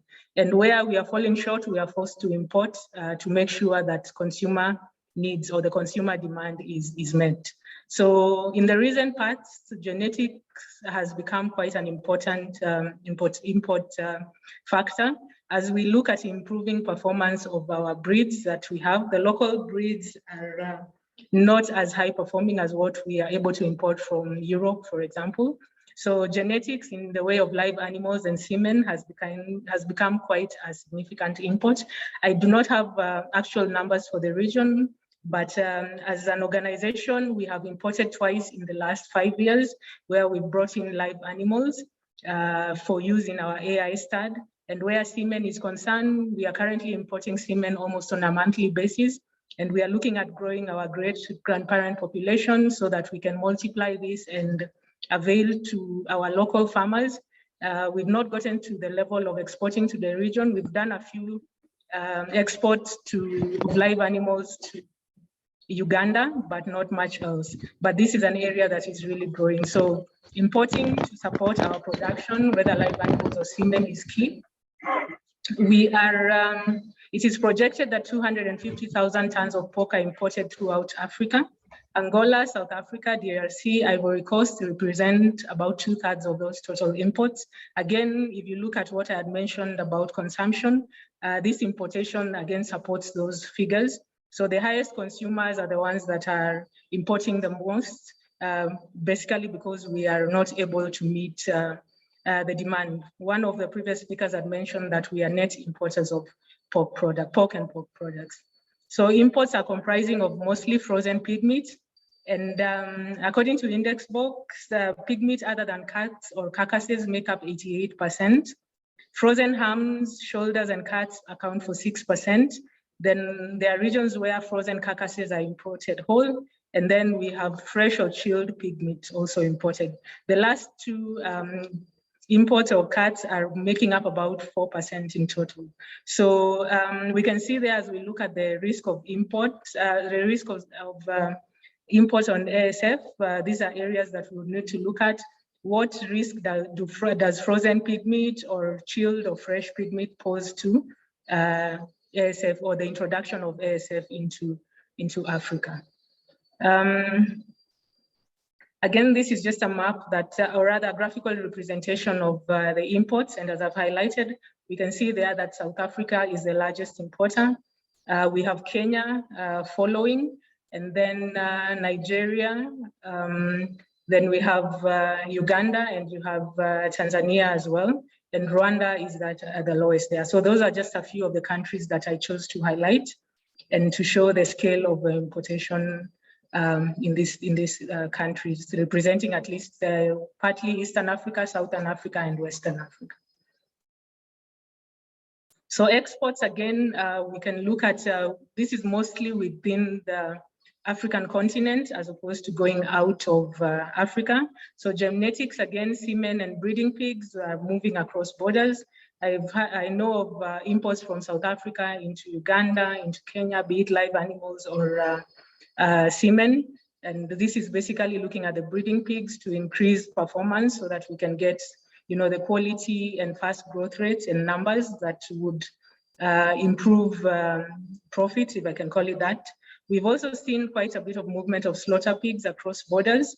So just to fulfill the demand, again, depending on pricing and all that, you might find that the market, say in Uganda, is better than Kenya. So farmers bordering that side would sell pigs when there's a shortage on that side and vice versa. So I believe this is a dynamic that affects the entire continent. Approximately 30 tons are exported.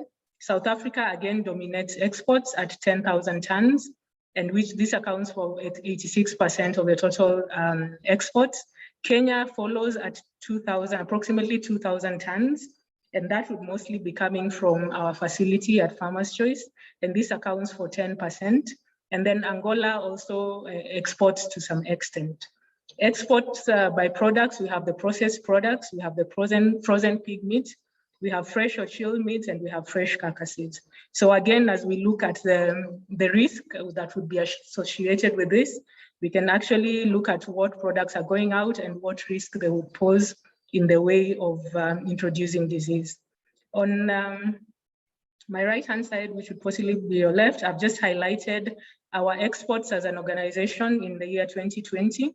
So this was actually a tough year because of COVID. So our exports came down to about 2,000 tons. We usually range between 2,000 to 2,500 tons in a year, but last year was quite challenging. But you can see there the countries that we export to. So this would be mostly in Africa. We are looking at Tanzania, who are our largest export market. We have Uganda. The two actually usually compete and change position between them. We have Rwanda, we have South Sudan, we are exporting to Somalia. The UAE is an important export market for us as well. And this is mostly, most people ask, it's mostly a Muslim country. What are you exporting? Why are you exporting pork there? But this is mostly as a result of the expatriate community in this country. We export to Oman as well, Bahrain, Seychelles, Ethiopia, Ghana, and Nigeria are emerging markets, but growing significantly over the years. And we have others that we export to other countries within Africa, mostly. So small quantities that add up, like in 2020, added up to approximately 14 tons. So a total export of about 2,000 tons in 2020, and will pretty much be at the same level or slightly higher in the current year. Again, just highlighting the exports, as I said, South Africa is the largest exporter, followed by Kenya, and there's a bit of a highlight on Rwanda. The rest of the countries didn't pick up. I had highlighted Tanzania, so very few quantities, Uganda as well, and Nigeria, but it appears that exports as of 2019 from those countries were not significant. Yeah.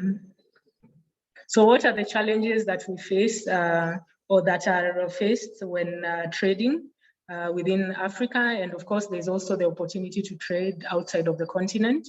So we face closed borders due to disease status. We are talking about ASF being endemic, also foot and mouth disease. But for this reason, we've not been able to export out of the country. Again, these are areas that can be worked on. I know there's been conversation around compartmentalization and the possibility of this creating markets if this can be proven, or disease-free status can be proven. We face high production costs, so high feed costs especially. And as a result, our pork is very expensive. Production costs are very high. So when we compete with with the pork from other countries, there's a lack of competitiveness, and that has meant that our market is very small. There are non-tariff barriers, especially within the continent. So we've faced a few challenges where barriers are introduced by maybe various policies or laws coming up within different countries. But it is good to note that now there are a lot of conversations that are going on around this to promote trade, especially within the East African region. Our genetics are low yielding, as I've mentioned. The indigenous pigs, and it is approximated that the average yield of pigs in the continent or in Eastern Africa is about 50 kilos, as opposed to where you find slaughter weight in other countries of even up to between 70, or depending on what the production they're looking at or the processing, can go up to as high as 100 kilos. So the average for Africa yield was put at about 50 kilos. And that means that, again, looking at our high production costs, that we are not able to fully exploit the opportunity in terms of trade, because we cannot even meet our own requirement before we look at the export market. There are market inefficiencies, shortages, no value addition.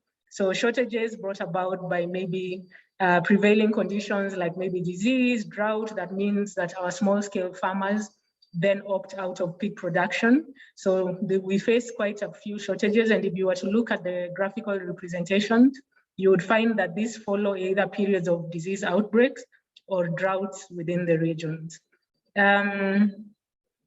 Pig, especially, I would say in Eastern Africa, has been quite, I'll call it I'm trying to not use the word ignored, but it's only now that there's interest in the pig industry. So policies have not been formulated that support production in the industry. So you'll find either there are no policy existing, or the ones that exist are prohibitive, maybe developed ages ago, and do not support production or trade within the industry. Financing is key, especially as we're looking at the small scale farmer. Financial institutions that exist are mostly geared towards lending for fixed capital needs, while agro industries, where of course pig production falls, have a large requirement for working capital. So our small scale farmers are looking at maybe feed, if they are to be able to afford the right quality so that to attain the growth rates and the yields, they need to feed their animals properly, and feed is expensive, as we've looked at that. So again, if financing was available, possibly some of these things would be overcome. The previous speaker had talked about limited knowledge and technical know-how in the region or in the continent. So again, this is an area that needs to be developed, and if it is improved, of course, then the pig industry will thrive as well. So future opportunities for trade within Africa and the East African region, as we had highlighted previously, pork consumption is growing. And in the entire continent, it is projected that this will increase by about 3.3% annually up to the year 2050. So if we look at this alone, there is an opportunity to trade. If we are able to produce the pigs without the interruption of disease, maybe availability of feed, technical know-how, there's a big opportunity there to feed the continent or to increase pork production and therefore sales within the continent. And that will then give us an opportunity to also export. Industry growth, as we look at it as a whole, there are opportunities in all the value chains. The previous speaker had highlighted the value chains that exist within the industry.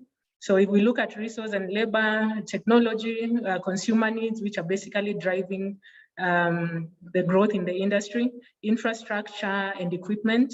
So there are opportunities for trade on all these areas. There are some countries that are ahead of others. For example, South Africa is quite ahead of, say, Eastern Africa in the way of pig production, especially where we are looking at intensive large-scale production. So there's an opportunity there for knowledge exchange between the countries and all. And I decided to look at that as a whole rather than just look at trade in the way of pork and pork products, because if we do then grow these areas, then there's opportunities for trade at all levels of the processing chain. So that's my brief summary on that. Thank you for the opportunity to talk. And I believe in the third session, then I'll be highlighting more about what happens in the value chain in the East African region. So thank you very much. Thank you, Sharon, for that private sector perspective. The time which was allocated for this raft of presentations was well used, and we are supposed to take a break 5 minutes ago. We will have the break for the next 5 minutes. What I wanted to encourage you is that we have caught up, we have time to have the discussions. It's good for you participants to get a chance to ask questions, because you are going to be issued with certificates at the end of the training. And those certificates don't come easily. We want to find out, to gauge how much you have gotten out of the training. And there'll be a quiz.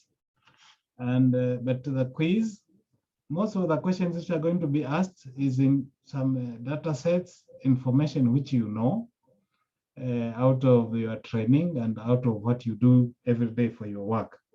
So you don't need to get scared about a quiz or a test. I think with that remark, I don't want you to come out of that you are connected to. It's just I want you to stand. You walk out of your chair, and then but still connected. Then you come up. We are going to put a video for that 5-minute segment, so that when we come back, we'll get through the discussion. For that discussion session, I want to pass it over to the team leader of the presenters, Professor Mary Lou, who will guide through the session of question and answer. And there are some which are on the chat box. We will address all of them. With that remark, I thank you very much for the way we have started the training now is on course. Thank you. Many of us love traveling. For some, like Tom, traveling is a way to discover new cultures. For Lee, it's a way to connect with his loved ones. For Sophia, traveling opens doors to new adventures. Traveling connects us to the world. But what Tom, Lee and Sophia do not know is that they may not be traveling alone. The virus of African swine fever, a deadly pig disease, could be traveling with them, and maybe even with you. It can survive in pork products and on your boots or clothes for days if you have visited an affected area. This disease is not a danger to human health, but it spreads very easily to and amongst pigs. No treatment nor vaccine can stop it. Millions of pigs may die, leaving families without their jobs, devastating local and national economies, and even threatening food security worldwide. But what if you could help prevent this? You can preserve both healthy pigs and local livelihoods by taking these simple precautions. When you're traveling within or outside a country, do not carry food that contains pork products, such as ham or sausages, with you, no matter how delicious. If you do, then you must declare them to the transport authorities. As for any animal products, in some countries, you can even get fined if you don't. If you go out for a hike, a picnic, or even to hunt, avoid all contact with pigs. Don't let any animals eat your food waste. And do not forget to clean your boots thoroughly before going home. Traveling is wonderful. Let's do it responsibly.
Welcome back, welcome back.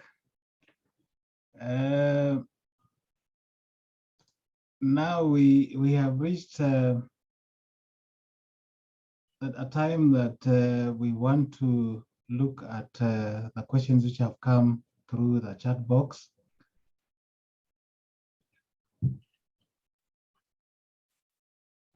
There is, I saw a chat from one of my colleagues in Sierra Leone. Sierra Leone, he had asked a question on the chat box. I want to give this opportunity to Professor Merulu to manage this segment of the questions which have come through, because she's the team leader, so that we can reach out to you very well in your areas which you want clarification. To you, Professor Merulu. Thank you very much, Thomas. I will, let me see, yes, the question is regarding the reporting in wildlife. A region like Europe has a specific surveillance program in wildlife. Yeah, that's absolutely correct. And I think Asia possibly is developing some as well. I'll answer the questions that I think probably I ought to answer, but I'll try and hand them over to other people as far as possible. But this one, in Africa, we don't have the wild boars, which are, you know, well, South Africa has some, but never mind. The wild boars in Europe, which are, as you saw from Dr. Tzani's presentation, very important because there are lots and lots of them that are affected. They are pigs. They are ancestral pigs. They're Suscrofa. They're the same species as the domestic pig. They just happen to be their ancestors. So they're just as susceptible to African swine fever as the domestic pigs are. So they have surveillance programs where it's particularly focused on found dead wild boars, which are sampled, as well as they do take samples from hunted wild boars, but they're usually more like healthy boars. And they have these surveillance programs. In the African region, it's different because in our sylvatic cycle area in Eastern and Southern Africa, where we do have the natural reservoirs of the virus, those pigs are not susceptible to the pathogenic effects. So if you find a dead warthog, it has not died of African swine fever. If you find a dead bush pig, it has not died of African swine fever. So there's not very much point in trying to have a surveillance program for them. We do have a surveillance program for warthogs in South Africa. We monitor, well, Libya's lab monitors the ticks from the burrows of warthogs from time to time to see, because in South Africa, in the northeastern corner, we have a control area where we know the warthogs and the ticks are infected. That area seems to have spread, probably with domestic pigs getting infected and then spreading it to warthogs in other areas that were not infected, but now are infected because the same ticks are involved. But we do have surveillance, but it's in the ticks. But it's very difficult to do surveillance in wildlife if what you would need to do is to tranquilize them, take a blood sample. It becomes extremely expensive. And particularly, in actual fact, it's the domestic pigs that are the biggest problem in Africa. These reservoir hosts, although they are reservoir hosts of the virus, they are inefficient at transmitting the virus, whereas the domestic pigs are very efficient. The wild boars are very efficient at transmitting the virus, so that's why they have the good surveillance programs and why we don't worry too much. We try and do more surveillance in our domestic pigs. I hope that answers the question. Now we have one here for Sharon, I noticed. Yes, somebody is asking Sharon, have you thought about public-private partnerships with the government for improving trade capacities? So I'll hand that one over to Sharon. Thank you, Merilu, and thank you for the question, Martin. We currently work very closely with our Directorate of Veterinary Services. I think I've just, as Merilu called me up, I just hit the send button on my response in the chat. But yes, we work very closely with our local government here. They have been great facilitators in the way of opening markets and facilitating trade for us throughout. Because they're involved in inspection at slaughter level, in approving all imports and exports that we bring into the country. So as I've put there, I think now that would be the next level as we look at expanding markets and conversations between governments become necessary. Yes, we may need to look at formalizing a PPP because yes, we need conversations, or the government needs to help us push our agenda as well as we expand the market. So hopefully I've answered the question. Thank you.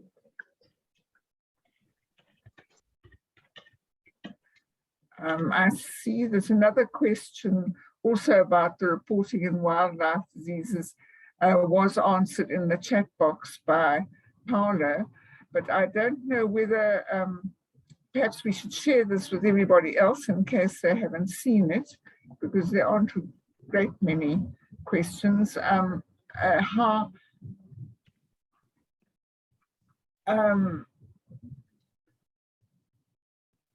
Okay, you just said, Paula, I don't know if you'd like to talk to the question of reporting in wild boars. Well, I think you already replied and explained very well the different epidemiological situation in Europe and in Africa, and the different surveillance needed in wildlife, and the different role the wild boar and warthog has on African swine fever. So I think that question has already been very well replied by you. Oh, thanks. I don't get out of that there. And then you were also asked by the same participant from Sierra Leone, looking at the map that you presented. We can't see the countries of reported disease. Can you in a table show us the name? Is that the additional material you're going to make available? Well, this is something I'm going to provide further on. I think it's a bit difficult to share now in the chat, but I will provide. I already completed a table with all the countries listed, and I will share it. I will share the table. Also because I saw there is some inconsistencies between the numbers provided, but this really depends also from when we consider. For example, in my presentation, I say 32 countries reported disease present since 2005. While if you consider other time range, you can maybe have different number of countries affected. But so I will provide the table in the additional material, so to be clear on the country I was speaking about. Thank you very much. I think we'll all find that very interesting. I seem to have more introductions than questions here. If I may. Yes. It's yes, sorry. We had a private discussion with participants from Namibia who were a bit surprised to hear, and Sharon, please confirm whether it's true that Kenya slaughtered 28 million pigs in 2015. If that is correct, how do you match this with a standing population of less than 500,000 pigs in Kenya? Is it possible that 500,000 pigs of stock can produce 28 million piglets for slaughter? I think there was a bit of a misunderstanding. I'm just looking at my presentation. It was actually 28 million head of pigs slaughtered in Africa, not in Kenya. Yeah. Yeah. Africa. Okay. Yes. My apologies if I. Yeah. Yes, that would sound a bit like a statistic that appeared in a document on our government website on the pig sector in South Africa, where the statement was made that we slaughtered 1.2 million pigs a year, and that yielded 1.2 million tons of pork. And I don't know about any of you, but I'd hate to meet a 1-ton pig. And someone had missed a note somewhere. It was going to be an awful lot of pork from those pigs. Would somebody like to ask, if anyone would like to put up their hand, or simply turn on your microphone and talk and ask us a question or make a comment or tell us about your country and African swine fever. Thank you. Marilu? Yeah? Can I just ask? Yes, if I'm allowed to ask a fellow panelist. Yeah, I think we have to really congratulate Kenya on their pork industry, and but I just wanted to know how much are they affected by the other transboundary, or let me say, how much how is the pig industry affected by other transboundary animal disease? I'm thinking here of FMD, which are affecting the how does FMD and other transboundary animal diseases affect their pig, especially pig exports to these countries? Because I tend to think that maybe FMD is a bit endemic in Kenya. I might be wrong, Sam Dulu. Yes. Let me start it off. Sharon, I know you're going to give an answer because you are directly in that area. I mean, gaining from slaughter of pigs on a private sector level. Pigs are affected by other transboundary diseases. In fact, when you FMD comes very high up on the list, and pigs, you know, are not vaccinated against foot and mouth disease, and most of the control of FMD in pigs depends on biosecurity, and most of the tools which they are going to be shared during this training. As the OIE regional office, we still have good plans for this team and others, because next year we are going to have a training on OIE standards, in fact, for that facilitate trade in pig and pig products, particularly for FMD and African swine fever combined. And during that time, I think we look at all those areas and how we can combine our forces so that we work together, and how we can,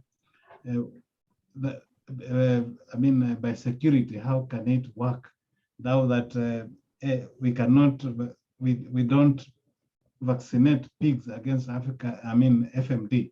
How do we get round of that? So I think with that introduction, I would wish to hand over to Sharon, who is wearing the shoe, to explain how they manage when the shoe pinches the toes. Over. Thank you. Interestingly enough, at our level, we haven't been affected by foot and mouth disease as much as African swine fever. The only major challenge, I think, that faced the pig industry, as far as we are concerned, happened in 2021, I believe 2019, and this was restricted to mostly, the county is called Uasin Gishu, which is in North Rift of Kenya, and that is a time at which we felt a gap, or rather a decrease in, or scarcity in pigs from that region. But this region only contributes about 16% of the pigs we slaughter. I believe there has been, do I call it a stronger drive towards vaccination against foot and mouth whenever there's an outbreak. So majority of the pigs are, we source from central Kenya, and those people are also quite, aware about foot and mouth, and they do quite a bit in the way of vaccination. But I see Dr. Cameline is here as well. So from maybe at a Directorate of Veterinary Services level, she can comment as well. Yeah, but as far as our farmers are concerned, we haven't been impacted that much by foot and mouth disease. Cameline, can you come on, please?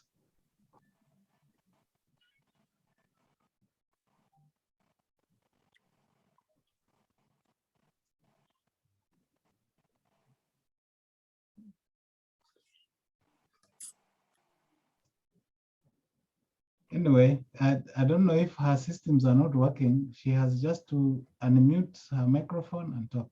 I can see her, she's there. Cameline, if you have something to add, just go ahead.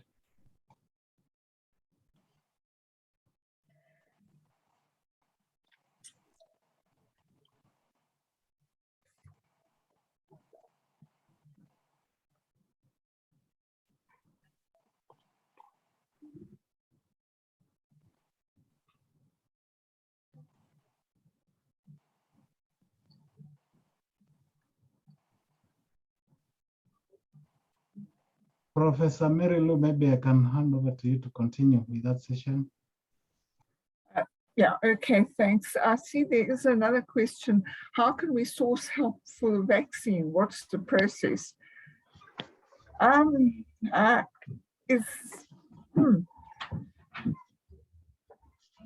problem is that there isn't a vaccine at the moment. Well, let me say there are two problems.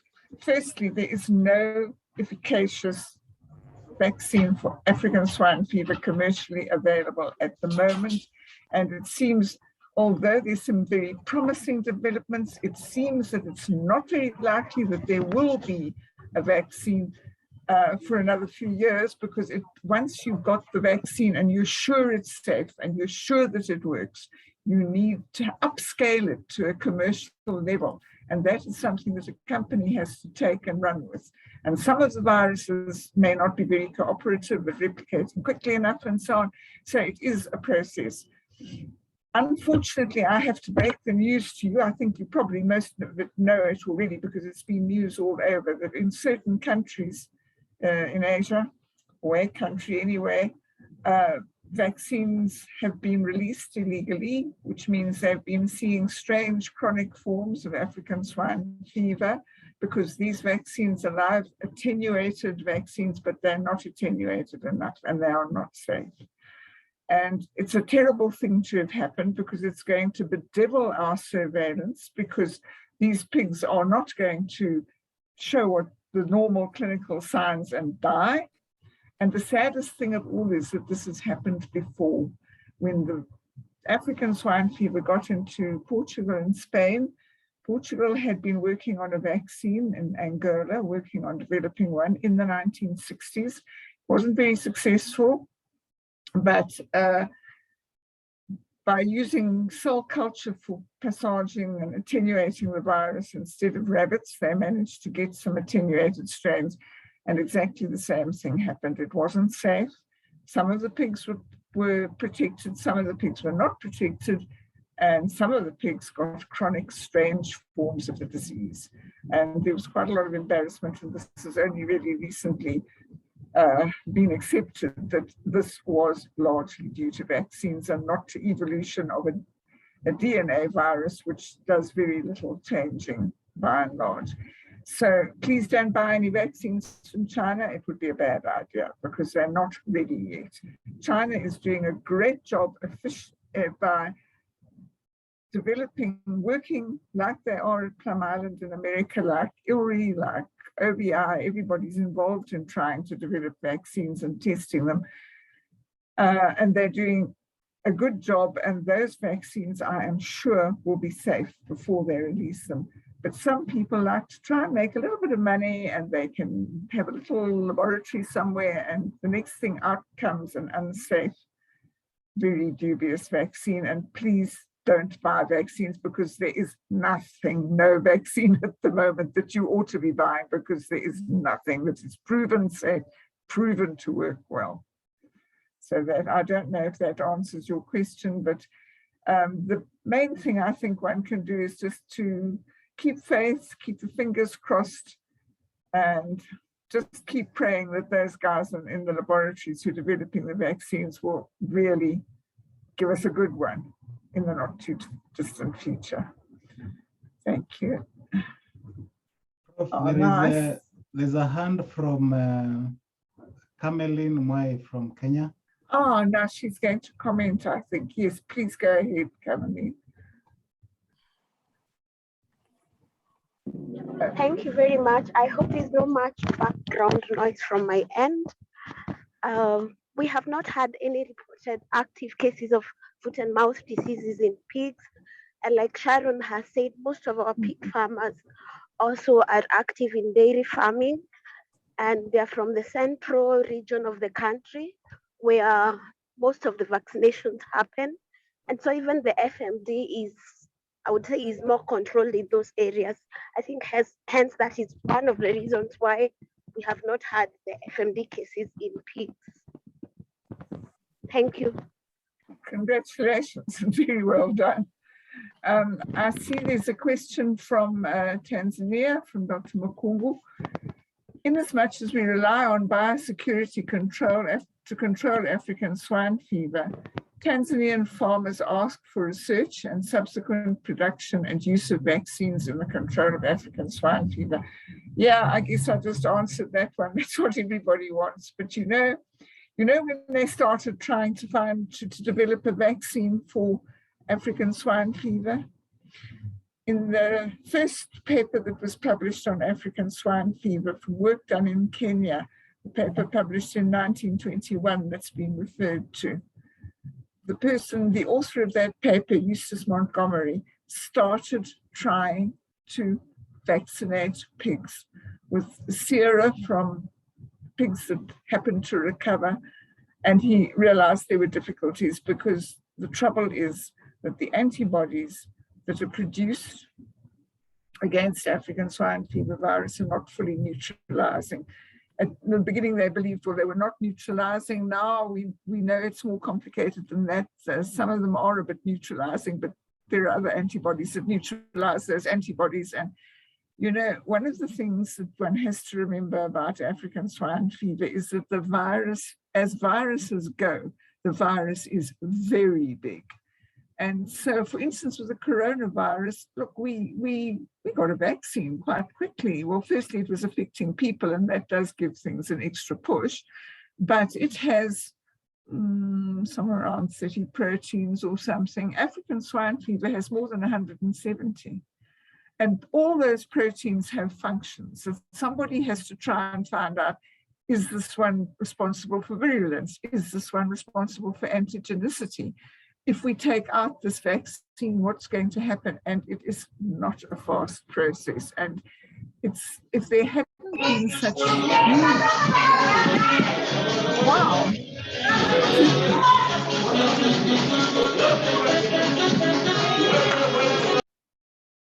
Jimmy, can you unmute? It's okay. I closed this mic. I see.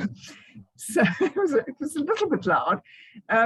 So, you know, the molecular advances have made a tremendous difference to, you know, to what we can know about a virus. But even then, we can't know it all at once. It's a very, very difficult process. And I think instead of saying, why aren't these people producing a vaccine? We demand a vaccine. We must say, we know why it's not coming quickly. We understand, and we just encourage you to keep going until you get one. I think that's all we can do, because really there are some good advances. And one of the groups at Plum Island is working with people in Kenya towards the vaccine, towards the development. I believe I think they might do some of the trials there.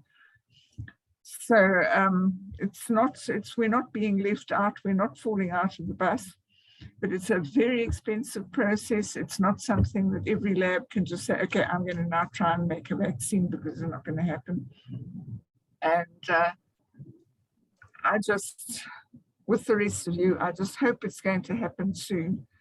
But the more you read the papers that they're writing, the more you understand it's not a fast process at all.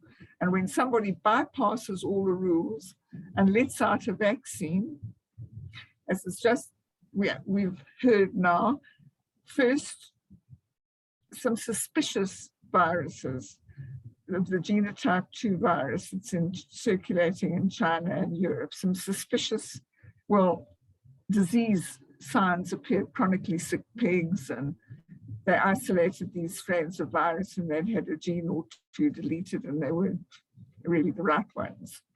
So the farmers stopped buying those vaccines. But now another papers come out that they've found 2 genotype 1 viruses in 2 different places in China. Now those genotype 1 viruses are both old vaccine strains that were developed in the Iberian Peninsula in Spain and Portugal. And they've been causing the same problems.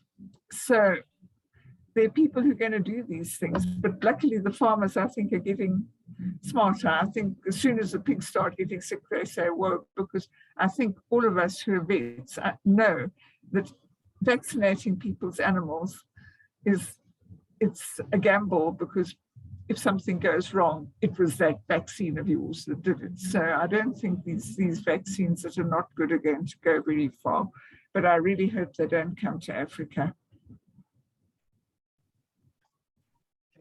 Thank you, Prof, for that session. We're almost coming to a close of today's session, but we have a very important task which we are supposed to hand over and prepare and give out the list of tasks to prepare for the next session.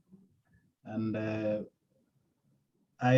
like I had mentioned, we are going to have a quiz, and that quiz is going to come on the 23rd of November.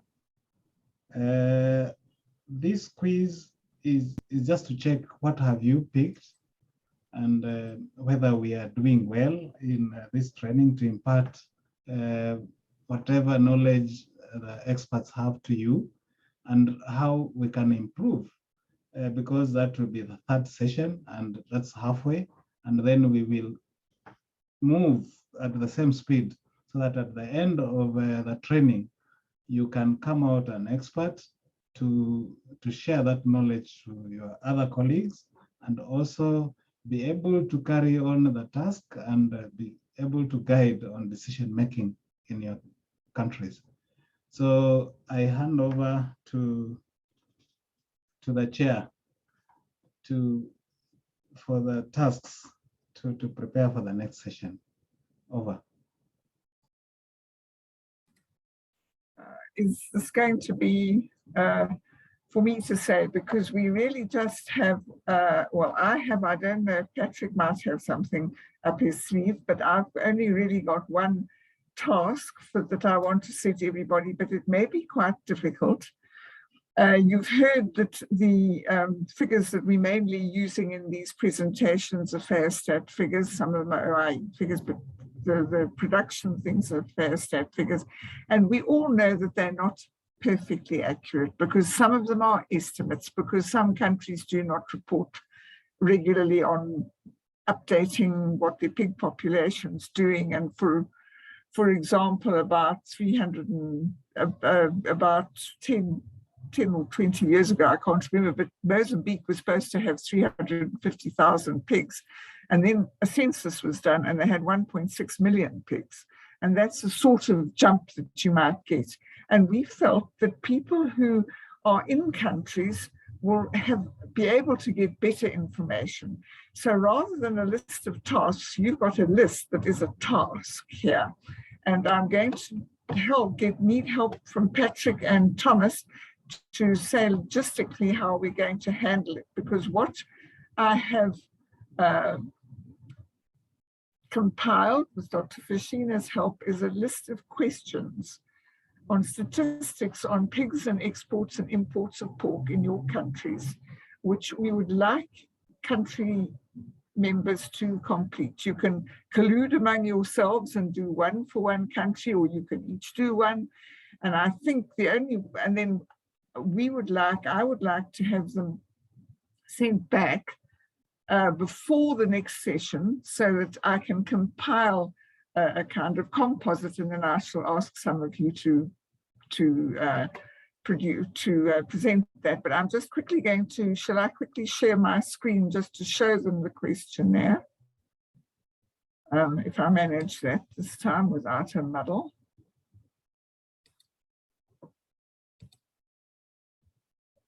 Okay, this is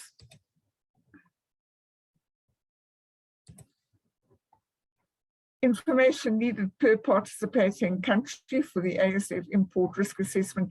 This information is going to be immensely helpful, I think, to people like Noel and Tim who will be doing exercises for you, and just to know what the scope of the problem is and where our pork is coming from. So there are 18 questions. What's the size of your pig population? List the pig production systems that are present in your country. If you've got 10, just keep adding on. If you've only got 2, cross out some. Does your country import live pigs, yes or no? And if yes, where do they come from? Does your country import semen and or embryos of pigs? Yes or no? And if so, where do they come from? Does your country import fresh or frozen pork? Yes or no? And if yes, where is it coming from? Does your country import processed pork products? Yes or no? And if yes, have these products been processed to destroy the African swine fever virus in compliance with Article 15.1.23 of the OIE Terrestrial Animal Health Code? Yes or no? And if no, which countries are they coming from? Because if they haven't been processed in that way, they might be dangerous. They probably aren't, but they might be. And then, does your country import non-edible products? Well, I'm going to first say just something to add on to this. If the countries, the OIE code does also make provision for importation from compartments that are certified free. So please add that if your country's importing products from compartments that are certified to come from compartments. Does your country import non-edible products derived from pigs, so skins and trophies, including from wild pigs, bristles, litter, manure? Yes or no? And if yes, do they comply with the relevant articles of the code? And then just a couple of questions about export. Does your country export live pigs to other countries? Yes or no? And if so, to where do you send them? And also pork or pork products, do you export them to other countries? And if so, where do they go? It might be quite a lot of work, but I expect that some of the information at least is fairly easily available from your own government information, and most of you are working for your governments. So I'll stop sharing now. And I don't know, Thomas and Patrick, what do you think? Do you think we should email these questionnaires individually, or can you post them somewhere where they can download them and then upload them, or how are we going to do this? I'm very bad at technology and very bad at electronics. I'd be very grateful for some advice and help in that direction. Thank you, Prof. What we are going to do is follow your lead. We will send as an email to all the participants because we have a list of those who logged in today for this meeting. Then, in addition to those tasks, we are going to send the presentations which were given today by the different presenters in a PDF format to all the participants so that they can look at the material on the presentations. There are also on those presentation references where this, there's a presentation where they were informed from. And so those can help them to get the answers to the questions and the tasks you want them to achieve. And some of that information which is not on those presentations, but they have it because of the position they hold, it would be nice for them to share and to return before the next session. And that is the tasks. I'll hand over to my senior colleague, Bas, if you have something to add. Over. Maybe just the general principle of it is that each session we will be giving you a bit of homework, and with the expectation that the next week we can ask some of you to report back on your homework and make a short presentation on the questions that were asked. And of course, you're free to do this as a team. I see that we have some pretty large teams from Namibia and Mauritius, for instance, so you're welcome to do this as a team. It's not sure that we'll ask Namibia to report back next week because we can't ask every single country to report back. It would take us too much time, but just see it as a jeopardy that you might be asked to report back and then you should be ready to do so. But in this particular case, I think we welcome the feedback on the questionnaire from all the countries by email.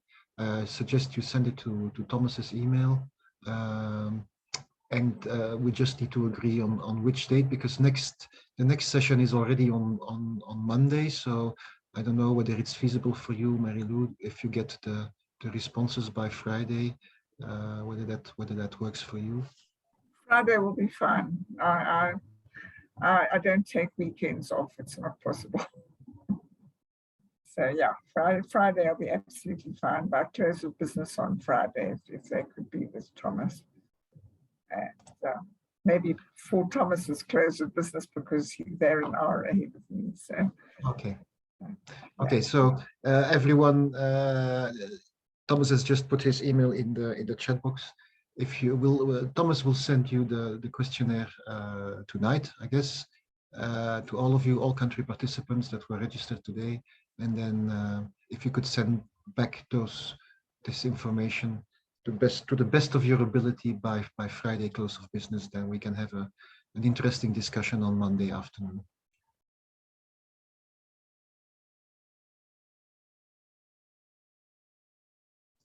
Okay, I think we are happy with ourselves. The ground we have managed to cover today.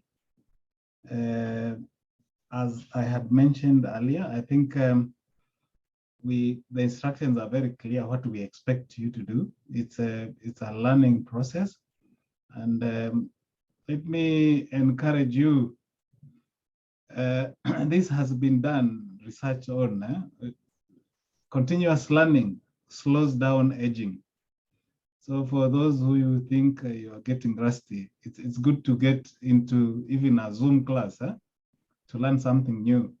And that slows down aging and slows down the shaking of your teeth and all those areas. And so we will do what is necessary to be done so that you can get the best and the most out of this training for your work. I think at this juncture, as I prepare to get together the emails, I'm going to send the emails immediately to you for the tasks and even all the presentations, which I have on PDF, so that you can, when you go back home, you can say, this is what I came out from the training, the first session, and this is how it went. And then the rest will be for you to do what is required of you. If there are any other questions, I can see Professor Mary-Lou she has raised her hand. I actually want to answer an interesting question that's appeared in the chat box from Dr. Mukungu. By export, you mean only products that use the official route? Well, now, if you have any information, that's really what I'm asking for. But we all know that actually on some statistics, there's about 60% of the trade in the African region is not by the official route. So if any of you have any information on that, we'd love to have it. Does that answer your question?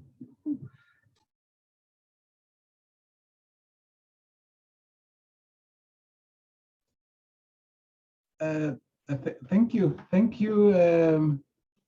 That question from Tanzania. Any of those who did the presentations can guide, but all in all, this is part of the tasks which we want you to inform and give some data sets about, which will be very invaluable for this training, because we are going to discuss, and any of you might be picked to present on the tasks. So do it very well. Those areas which become tricky to wiggle around, we can come discuss them together, and then we can move to the next stage. This is what I think the best direction we can take. Any of the trainers who wants to give his last word before we conclude? Yeah, if I may, Thomas, just to appreciate the participants, the engagements has been very, very good, showing that indeed we are talking of a subject which is relevant to your regions, to your countries. And the feedback from you and from this assignment that is being given is very, very important, because you will also, it also gives you a chance to put forward your national experiences, lessons learned, and together we then make a very good learning pot and become better. Thank you. Thank you. I think I want to ask our host for this, the host for on Zoom, Dr. Wakusama, if he wants to say something. Okay, thank you. Thank you, Thomas. I think this has been a great opportunity to people to come together and really focus on African swine fever. And I think by the time we are through with the whole process, the knowledge will have been enhanced, and I think capacities will have been enhanced as well. And I look forward to the next meetings. I sat here most of the time quiet and listening, and it was very interesting. Thank you very much, and have a wonderful day. And let's meet the next session on Monday. Thank you. Bye. Thank you. Thank you, the team from headquarters. Paulo, maybe you have a word. Thank you, Thomas. Just that I really enjoyed the training, and thanks to the person that asked for some clarification. It's always good to clarify on some aspect unreported, and this can help also us in collecting more high quality information. So thanks a lot. Okay, thank you. I wanted also to our observers. There's an observer from America. Maybe he has never met many Africans like gathered together in one sitting.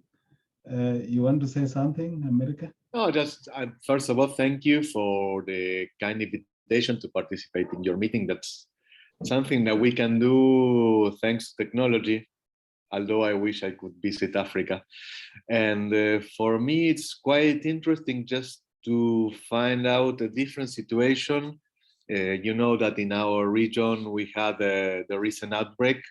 So we are just starting from zero in some cases, or starting as an emergency. So the emergency has made us, through GF Stats, do a lot of activities in the short time through our regional economic commissions and through our sub-regional organizations.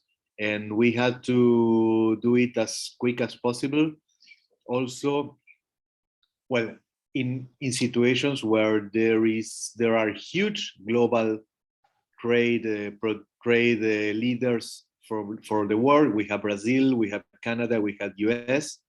We have medium-sized countries without any structure, and we had the countries with the less developed capacities, and that's where the outbreaks appeared. So our task here, and thanks to and due to these outbreaks, has been just to bring some balance and also try to reach international collaboration between countries in the region. So for us, it's really nice to see also how we are organizing the meeting. So we are also interested in doing a similar training in our region.